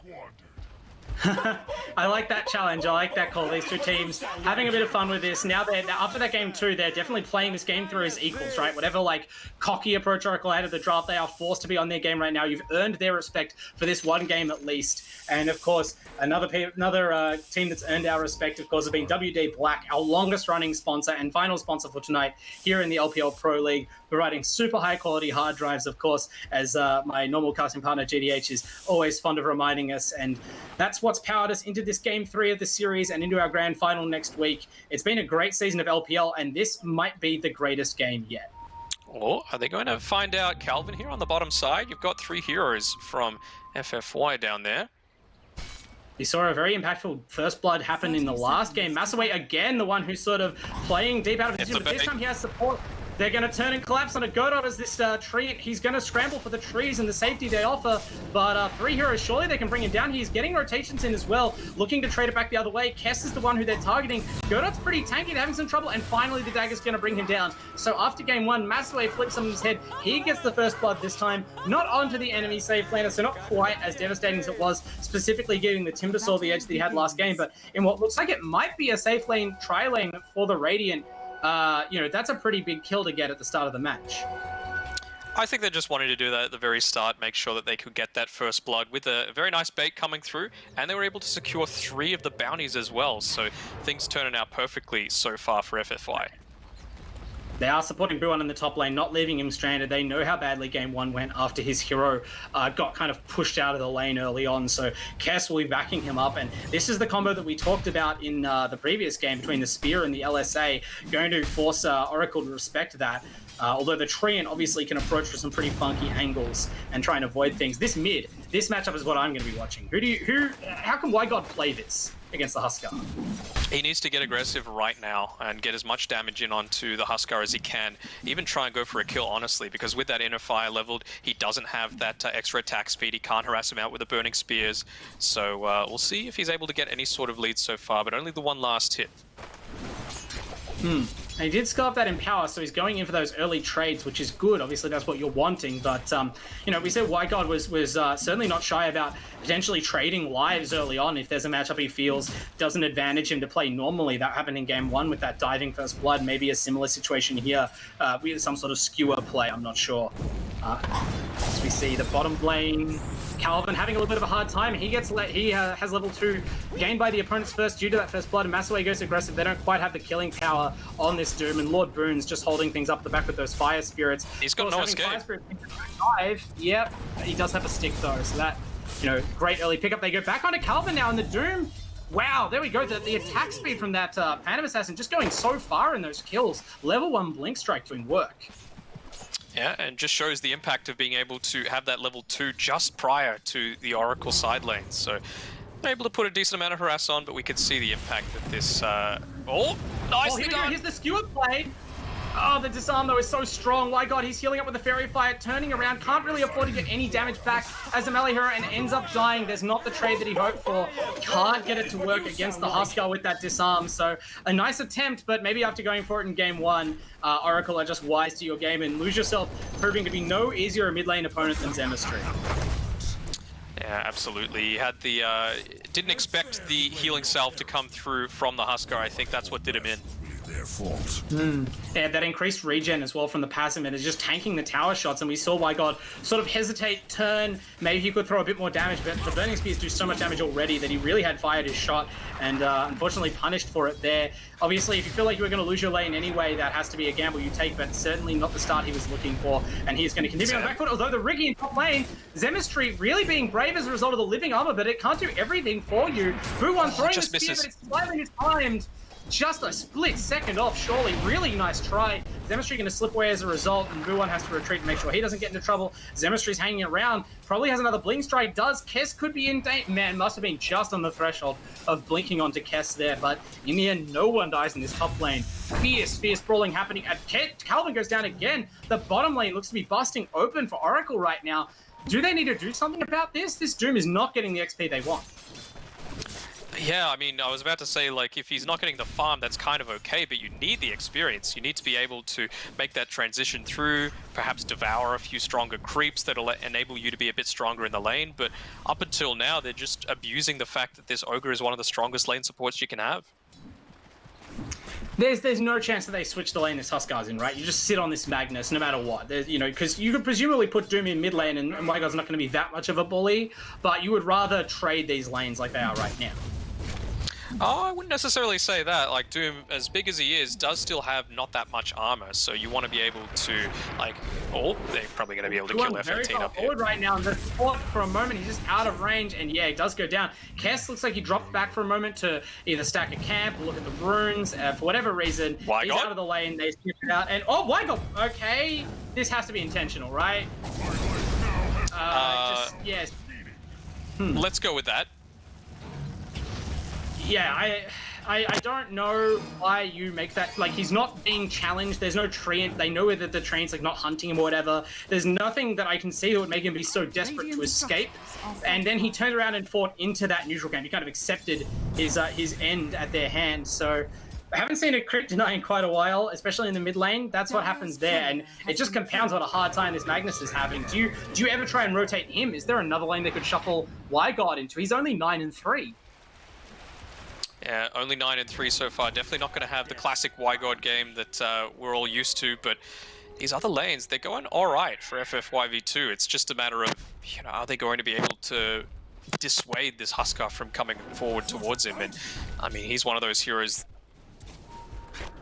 He's one of those heroes that really knows those timings. Yeah, I'm interested to see how FFY approach this. If it is a situation where their other lanes are getting ahead and YGod is suffering, since this hero is so key, I don't know whether he just accepts that he's sort of a secondary core and puts all of his strength into, you know, empowering the PA. Obviously, you mentioned it got nerfed and isn't as effective as a buffing spell, but it will still enhance her farm speed, and that's a huge asset for a hero like PA who wants to be so economical with which items she buys. To not have to go into something like a Battle Fury early on does, you know, give her a huge edge. So they could play that way, or do we see something that I would associate a little bit with Crossfire, where even when Baosu gets ahead, their plan is to use that to make space, and YGod dies to neutrals a second time. So this is now definitely something intentional happening, and there are tips coming out, and this game is certainly going to be an interesting one.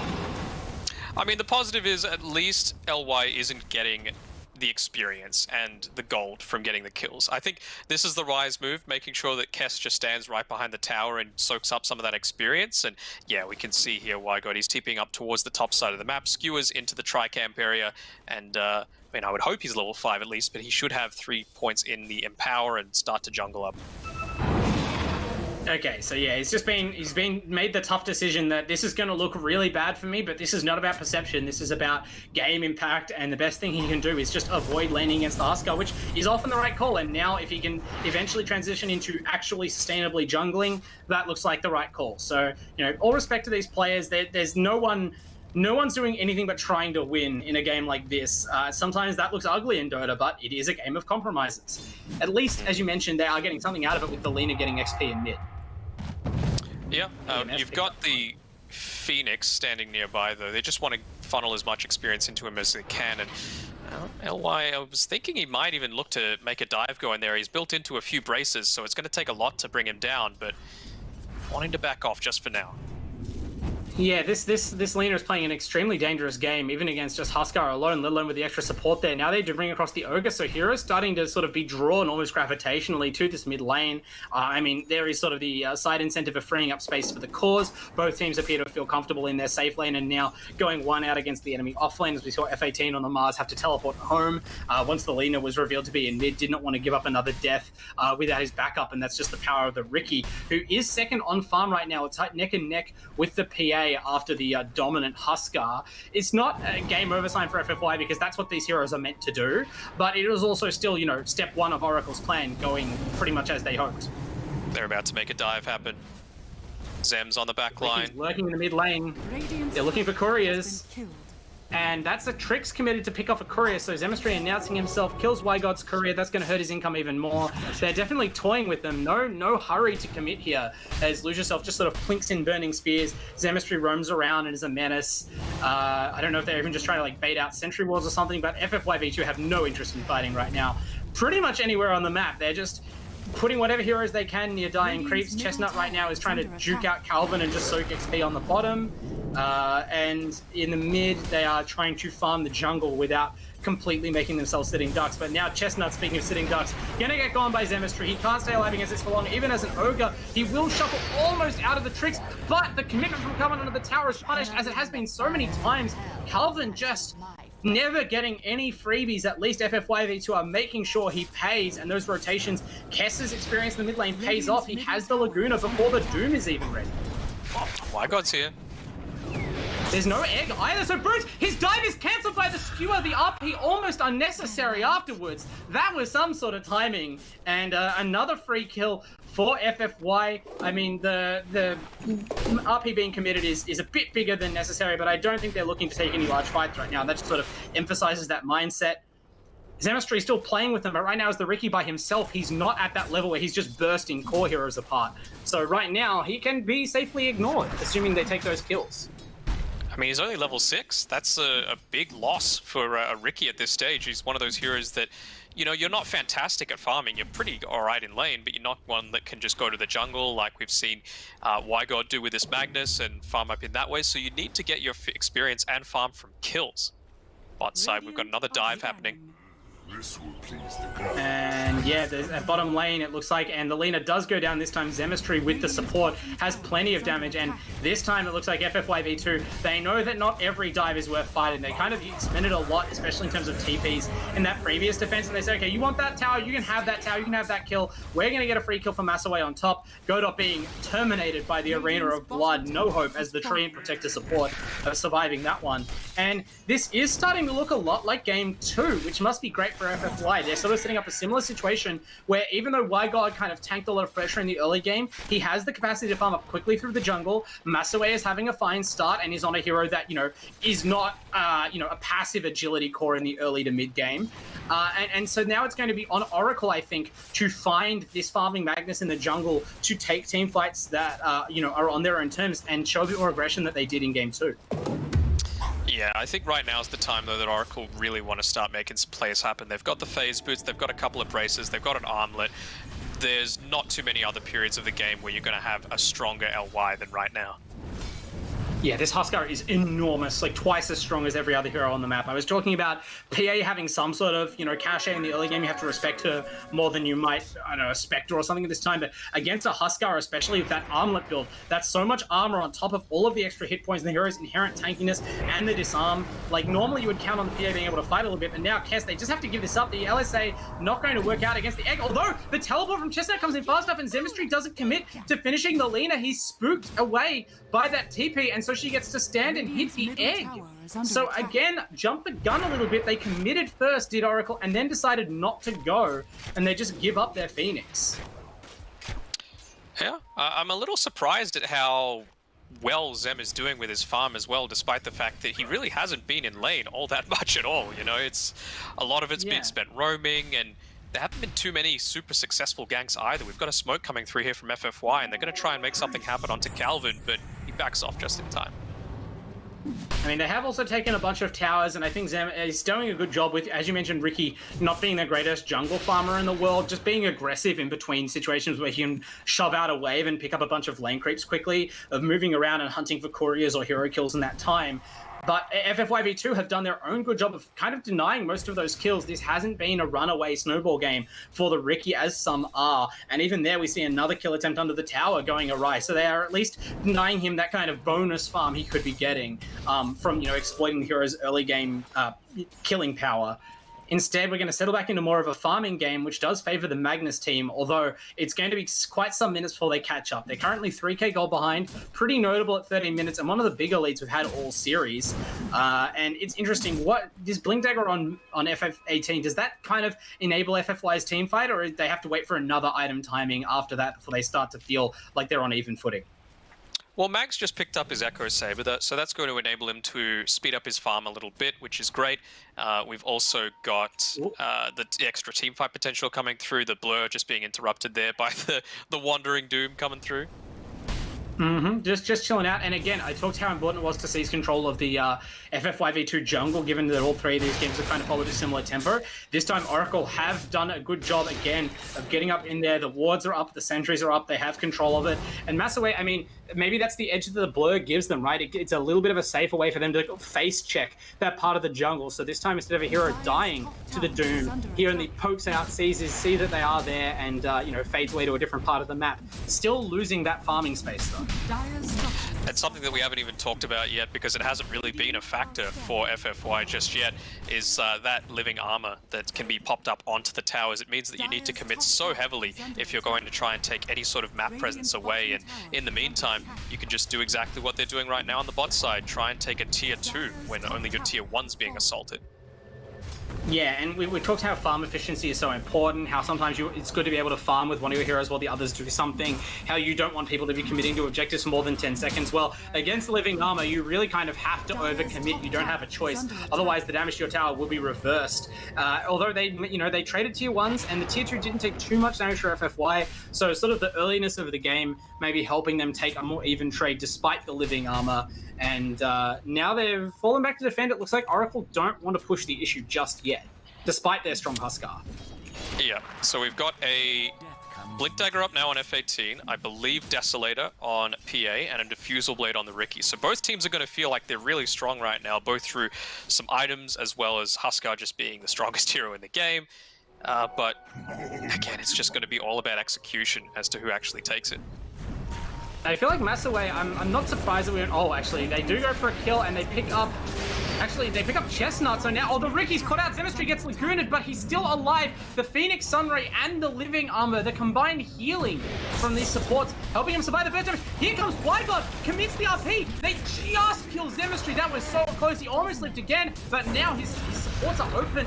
They don't have the cores present. The Doom comes out onto the PAs. That's a huge catch. Well done by Calvin to get that as, she kind of overcommitted. That first item, Desolator, does not make the tank here, and against all this damage, we see Lose Yourself come in as well. He was the scary core, and they committed so much to the Riki that maybe FFYV2 should not have gone in for a fight, as Wygot offers the cheeky post-team fight high five after skewering away.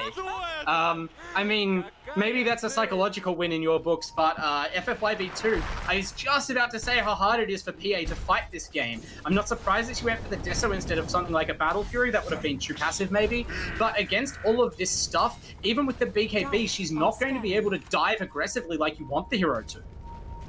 Yeah, and I think that's the first Doom that we've seen, right, in 16 minutes, so it just goes to show you how big of an impact it can necessarily have. And we saw as well, we were talking about that vision and just being able to be aware of what's going on in the game. It was that high ground ward once more. I think it was Kess that put up an observer ward mid-team fight, but by that point they'd already lost a couple of heroes, and so perhaps if that doesn't happen, the Doom doesn't get off onto your PA. Oh, they've scouted out this Roshan, but a little bit too late, and Lucius actually finishes it, so they get down the arena. Looks like they might pop it immediately. They turn to pop the egg instead, though, so Huskar is still alive at low hit points. That's always dangerous, but right now he's just in a very difficult spot. Now the arena finally fades, and they've abandoned Chestnut to his tender mercy, so Lose Yourself almost dropping there. I think it was a nice pivot by FFYV2 to change targets, realizing he had the Aegis already, but unfortunately this is not a team fight they can take in that context. So they get their one kill, they trade supports, and they get the hell out of there. Still hungry. Not completely out of danger either. Zemistry is still searching for these kills. Now he commits, gets the slow from the Diffusal, gets the Cloud down. Calvin comes in as well, but this PA is hard to kill. Now Lose Yourself dies, even throws out the Disarm, but that is not going to get that job done, and it looks like this might be Aegis, although he's so tanky on low hit points. They commit as well. Again, being forced to heavily commit by the heroes of Team Oracle might cost them their Mars here as the Tricks of the Trade comes out. It looks like he just lives. There's something else that creeps tanking up their hits from that Tricks. Pretty fortunate, and they actually managed to save their core. Now Oracle are the ones retreating. I'm not sure. This is really risky. Kess has no mana at all. Just chipping in some autos. They go he's still alive. Now this Sunray is coming out. I don't know about this commitment. RP. Oh, so heavy into the hands of Team Oracle. Wygot gets nothing. What was that decision making? Wygot blinked into a smoke screen, and so he wasn't able to get the 4-man RP off. He would have got a triple kill easily in that fight. I mean, on the one hand, that's heartbreaking. You can say, oh, the margin is so thin, but also that's a fight that you can get your 4-man RP a different time. They already had sacrificed so much to even set up that situation, and you have to be aware of all the things that can go wrong with that Blink RP play. I mean, okay, good of them to trust Wygot there, but the decision to recommit after they seem to just get all their cores out, when their supports don't have mana for spells, when their cores are on such low hit points, when their team is not stronger on the map. I mean, it shows a lot of confidence, but it plays into Oracle's heals and sustain, and FFYV2 are punished very heavily for taking a second bite of that apple. Yeah, I mean, Huskar with his regen and living armor on top of him, so hard to kill. We've seen that, and Sunray. Well, yeah, it's the living armor that's been keeping the Huskar up, and it's been the Sunray that's been keeping the Riki up. It's happened twice now in 2 really decisive team fights. So, man, the support play is been fantastic coming out from Oracle this game. They're going to be able to catch out Calvin here. And now they smoke this aggression from FFYV2. It paid off in game 2, being aggressive at odd times. And they know that after that last team fight happened, Oracle are going to spread out and naturally farm again. That's their best chance when the heroes are not together, when the supports are not there to get heals. It's not probably the call they were hoping for, but they will take the kill on Calvin, no doubt. Yeah. They've just placed one of the valuable observer wards up inside the dire jungle, but it's right underneath a sentry and an observer from Oracle. So it's not the ideal trade that you're going to want, because that vision is going to go bye-bye very, very shortly. I mean, Chestnut has some sentries now, so it looks like he's... Oh, sorry, go on. Yeah. I was going to say it will scout out any sort of rotations that might be coming through from the outpost if they do try and make a play happen around this top tier 2 tower, but that's not where they're coming from. They're coming from below. And there's a smoke as well, so this is definitely going to scare out. The Ricky finds Boo 1 versus F18. He has no mana, he has no ultimate. It's surprising that they were sticking around here after that game. Yeah, it's not going to really help them, right? This team fight is so not on the table for FFY. Half the heroes are in bottom lane already. I mean, I can see how maybe they were taking a gamble that they just wouldn't be found there, that maybe Oracle would just move to a different part of the map instead of running in after they lost a hero in that section. They're just trying to find any room to farm right now. I can only imagine that if you're FFY, you are avoiding big team fights unless you feel you have to or you have an ideal opportunity. They're going to try and corner Oracle into some choke points. That's the way that they're going to win this. You need to get a big arena of blood off, you need to get PA with Bloodlust, and you're going to need that RP to happen. Yeah, I mean, their team fight plan last team fight, I was questioning the like context in which they took it, but their plan is certainly sound, and you can see how committed they are to it. They were willing to lose multiple heroes to, as you said, use that arena, use their other cores to get Oracle clumped up. They do have a ton of melee heroes and short-range heroes here. Huskar naturally dives in onto his target, and that is always going to set the stage for the Magnus at some point. So if they can do that without him getting clouded, if he can get the BKB especially, that is going to be the danger for the rest of the game for Oracle. And I mean, WanderingBard has been delivering thus far, but that's a difficult fight to set up, and the punishment for missing it, as we saw last time, is brutal. They cannot afford to really miss any more opportunities. Yeah, and I mean, I think they're doing what they have to do. They're not going for like, oh, let's just try and live an extra couple of seconds. They're banking on stuff like the coup de grace to come into play on the PA. They want to get that extra mithril hammer to get the damage off that's going to kill off one hero and potentially turn a team fight in their favor. So I like this. They're playing to win. They're not playing to not lose. Yeah, they have been. I mean, that's something that some teams struggle from, even at the highest level. We've seen FFYV2. They aren't foolhardy about it, but they have consistently doubled down and took risks throughout this series. Like, how many times have we seen them buy out to get their next damage item before a team fight, knowing that they would rather, take a decisive team fight win than kind of trade a few buybacks for an even fight and sort of fall behind in the long run.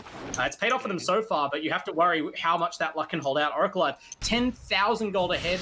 Huskar and Ricky well ahead of Magnus and PA, despite their Empower farming efforts on the net worth charts. And there's always the fear that if an RP goes wrong in one more fight, the game could probably just end.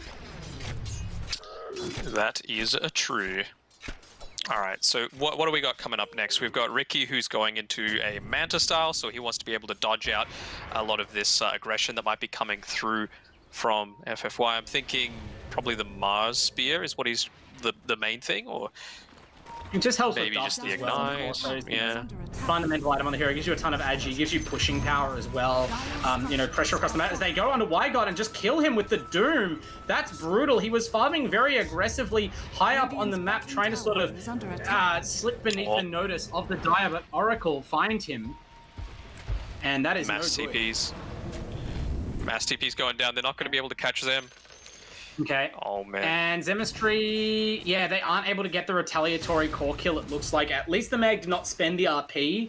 WanderingBard, committed that earlier, and it's a lengthy cooldown. This way, he's going to be up in 20 seconds, so there might be a tier 1 tower to fall for Oracle, but after that, if they're still respecting this Magnus, they might have to back away from any further objectives being claimed. We can see Godot on the Treant Protector does have that Meteor Hammer up and ready, as well as the Medallion of Courage, so pretty itemized on this hero. Now building into the Solar Crest, anything to really keep these cores alive. It's going to be so hard to kill Lose Yourself with that additional armor and attack speed that the item grants, even through RP.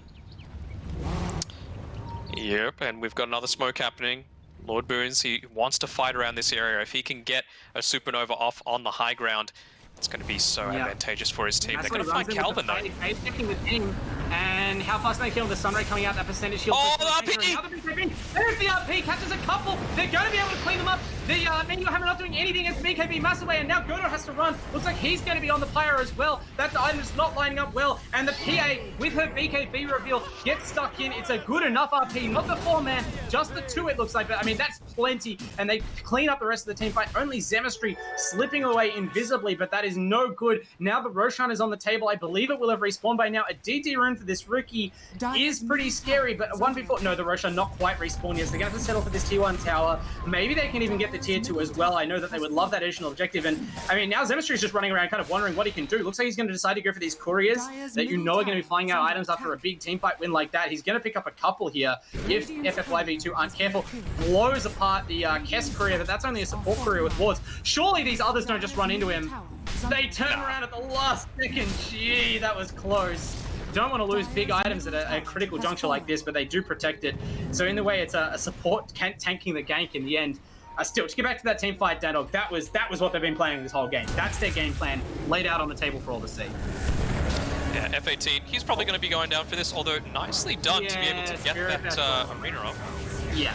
Zemistry finally something to sink his teeth into after he basically had to sit out that last team fight. Cleans up the Muzz, and the Spirit Vessel he saw deployed there, not insignificant either, making things a lot harder, especially if the PA goes for the lifesteal. I can't remember if that's the talent that she's gone for just from the position of the tree, but yeah, you know, certainly one factor that you're happy to get out ahead of with that item. Is it on the left or the right?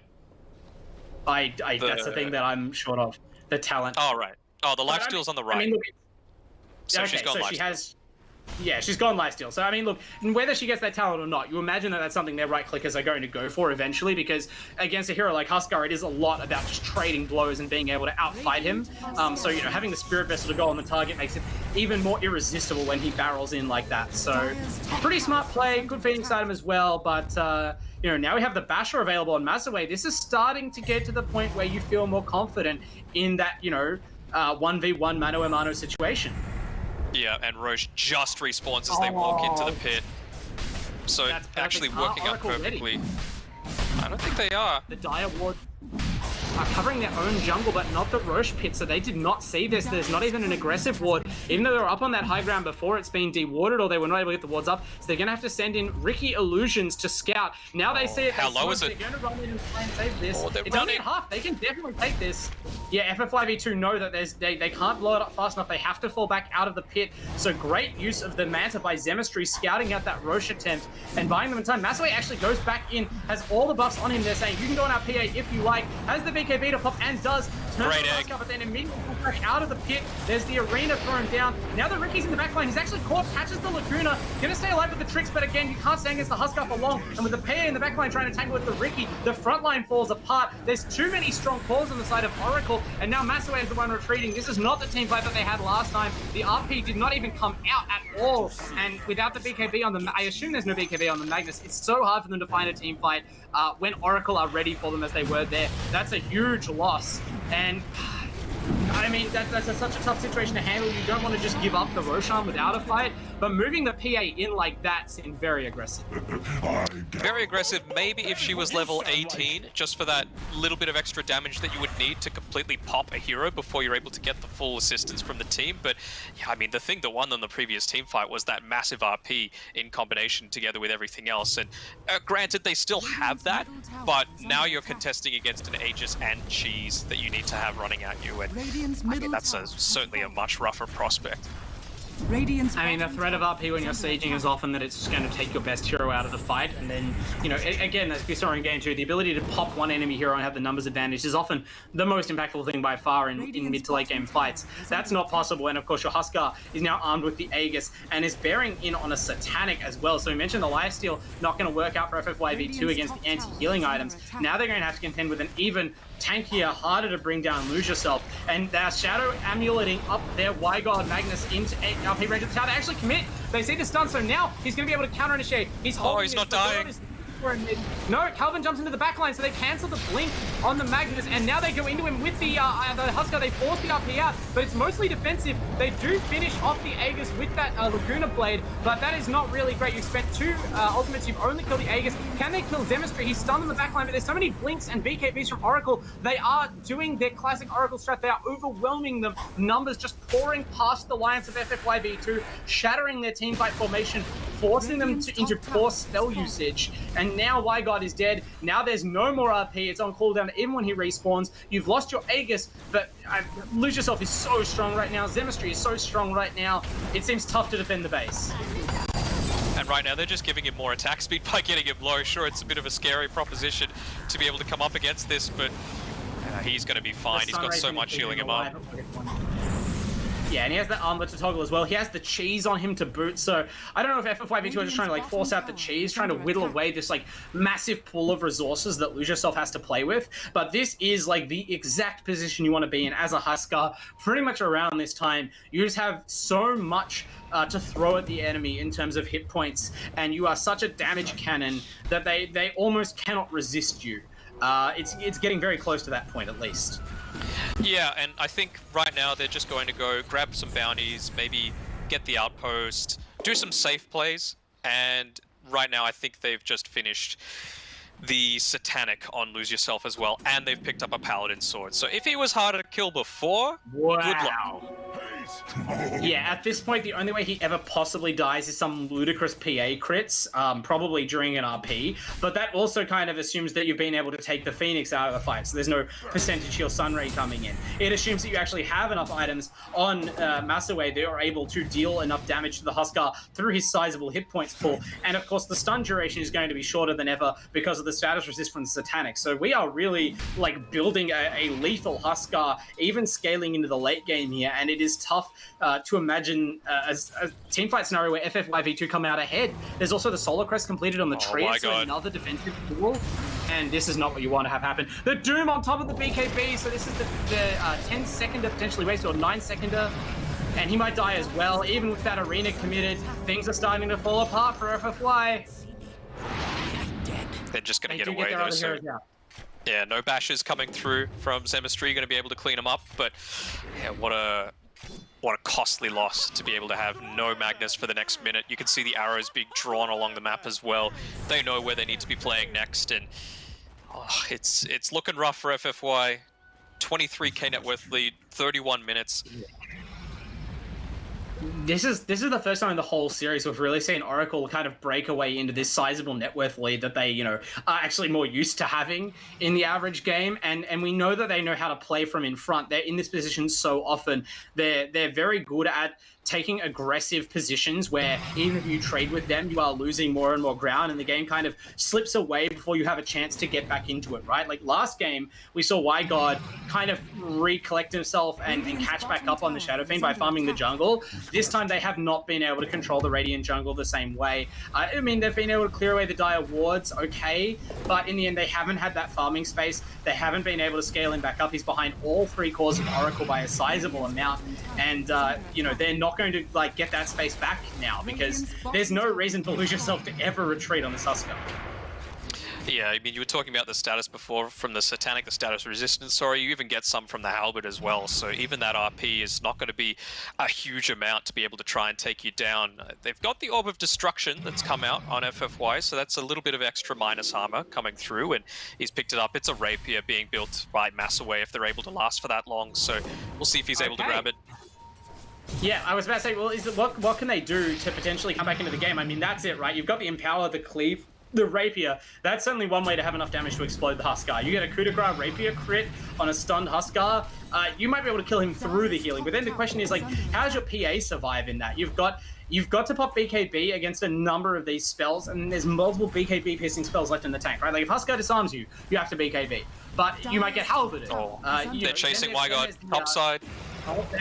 Yep, and Godot actually in an interesting position as well, found in the trees, and they actually just, they catch up Chestnut as well. YGod dies again, as you mentioned, the top lane, the bigger kill, and Zemistry has been hunting him relentlessly. I mean, YGod, you can sense they're too proud to ever just play defensively in their base. They know that is just waiting to die. So he sallies out again and again to this top lane mostly to try and find farm, at least making Oracle fall way back to the other side of the map to pick up the kill. But they will happily do that. Like, they are not decreasing their lead by repeatedly killing the Magnus. And it is not helping FFYV2's late game chances. He is just making space though for the PA, right? It's all about the Rapier now. That's it. That's the only chance that they've got to come back into this game is finish up that Rapier and try and make something. I mean, a courier goes down, but it's only got a couple of clarities on it, so they're all right with that. How close is Massaway? Still another 1,500 gold or so away, and I mean, I'm loving the empty though, and there's no dire vision, so he has some room. He feels so scared. He doesn't know that though. That's the thing. That's true. I mean, clearly, he's playing so cagey right now, refusing to run in the jungle, and that's just the effect that Oracle have been able to have, finally seizing control of the Radiant jungle and shutting down the farming space. It means that this Rapier is further away with every second almost. I mean, obviously slowly accruing gold, but the noose is closing around FFYV2's base. If you don't have money for this Sacred Relic by the time that they push, your one hope that you're playing for is not going to come to fruition.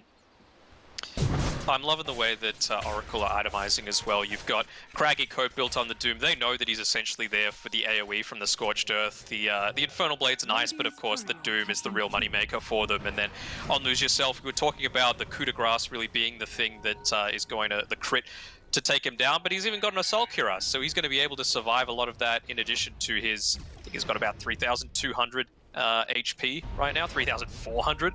Yeah. So it's rough. Like, there's not too much.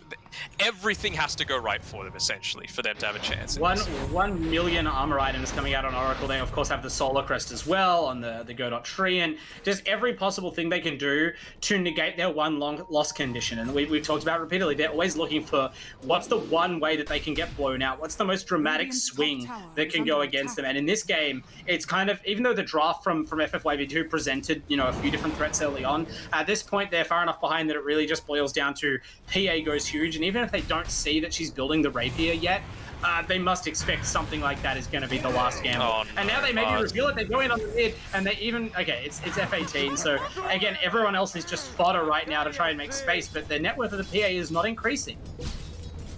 A little bit. She's farming on the bottom side, and they haven't noticed the DD just yet.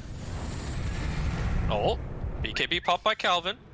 I don't know about this from Wygod. He's wanting to wave. He wants the high five.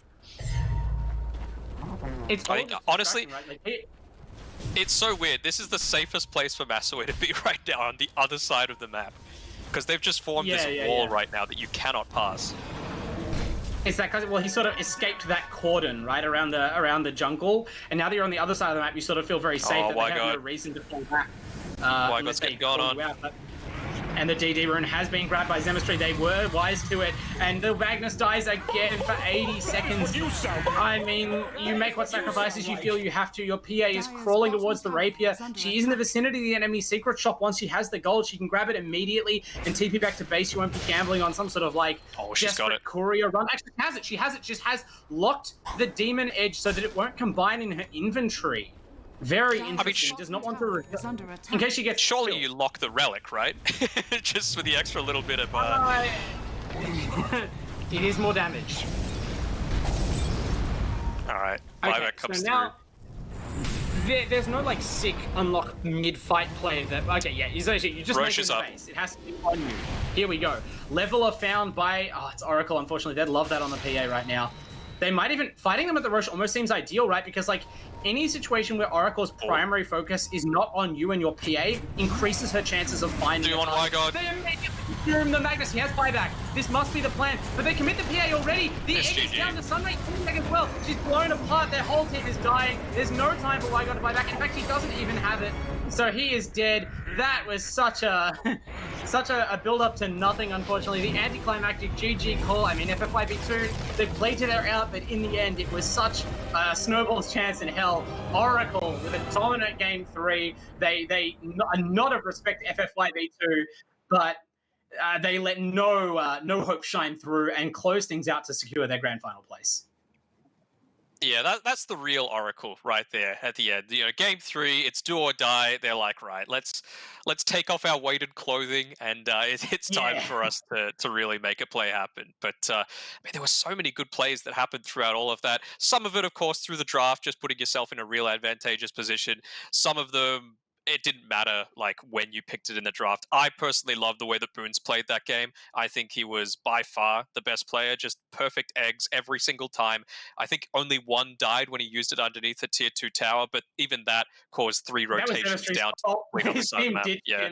I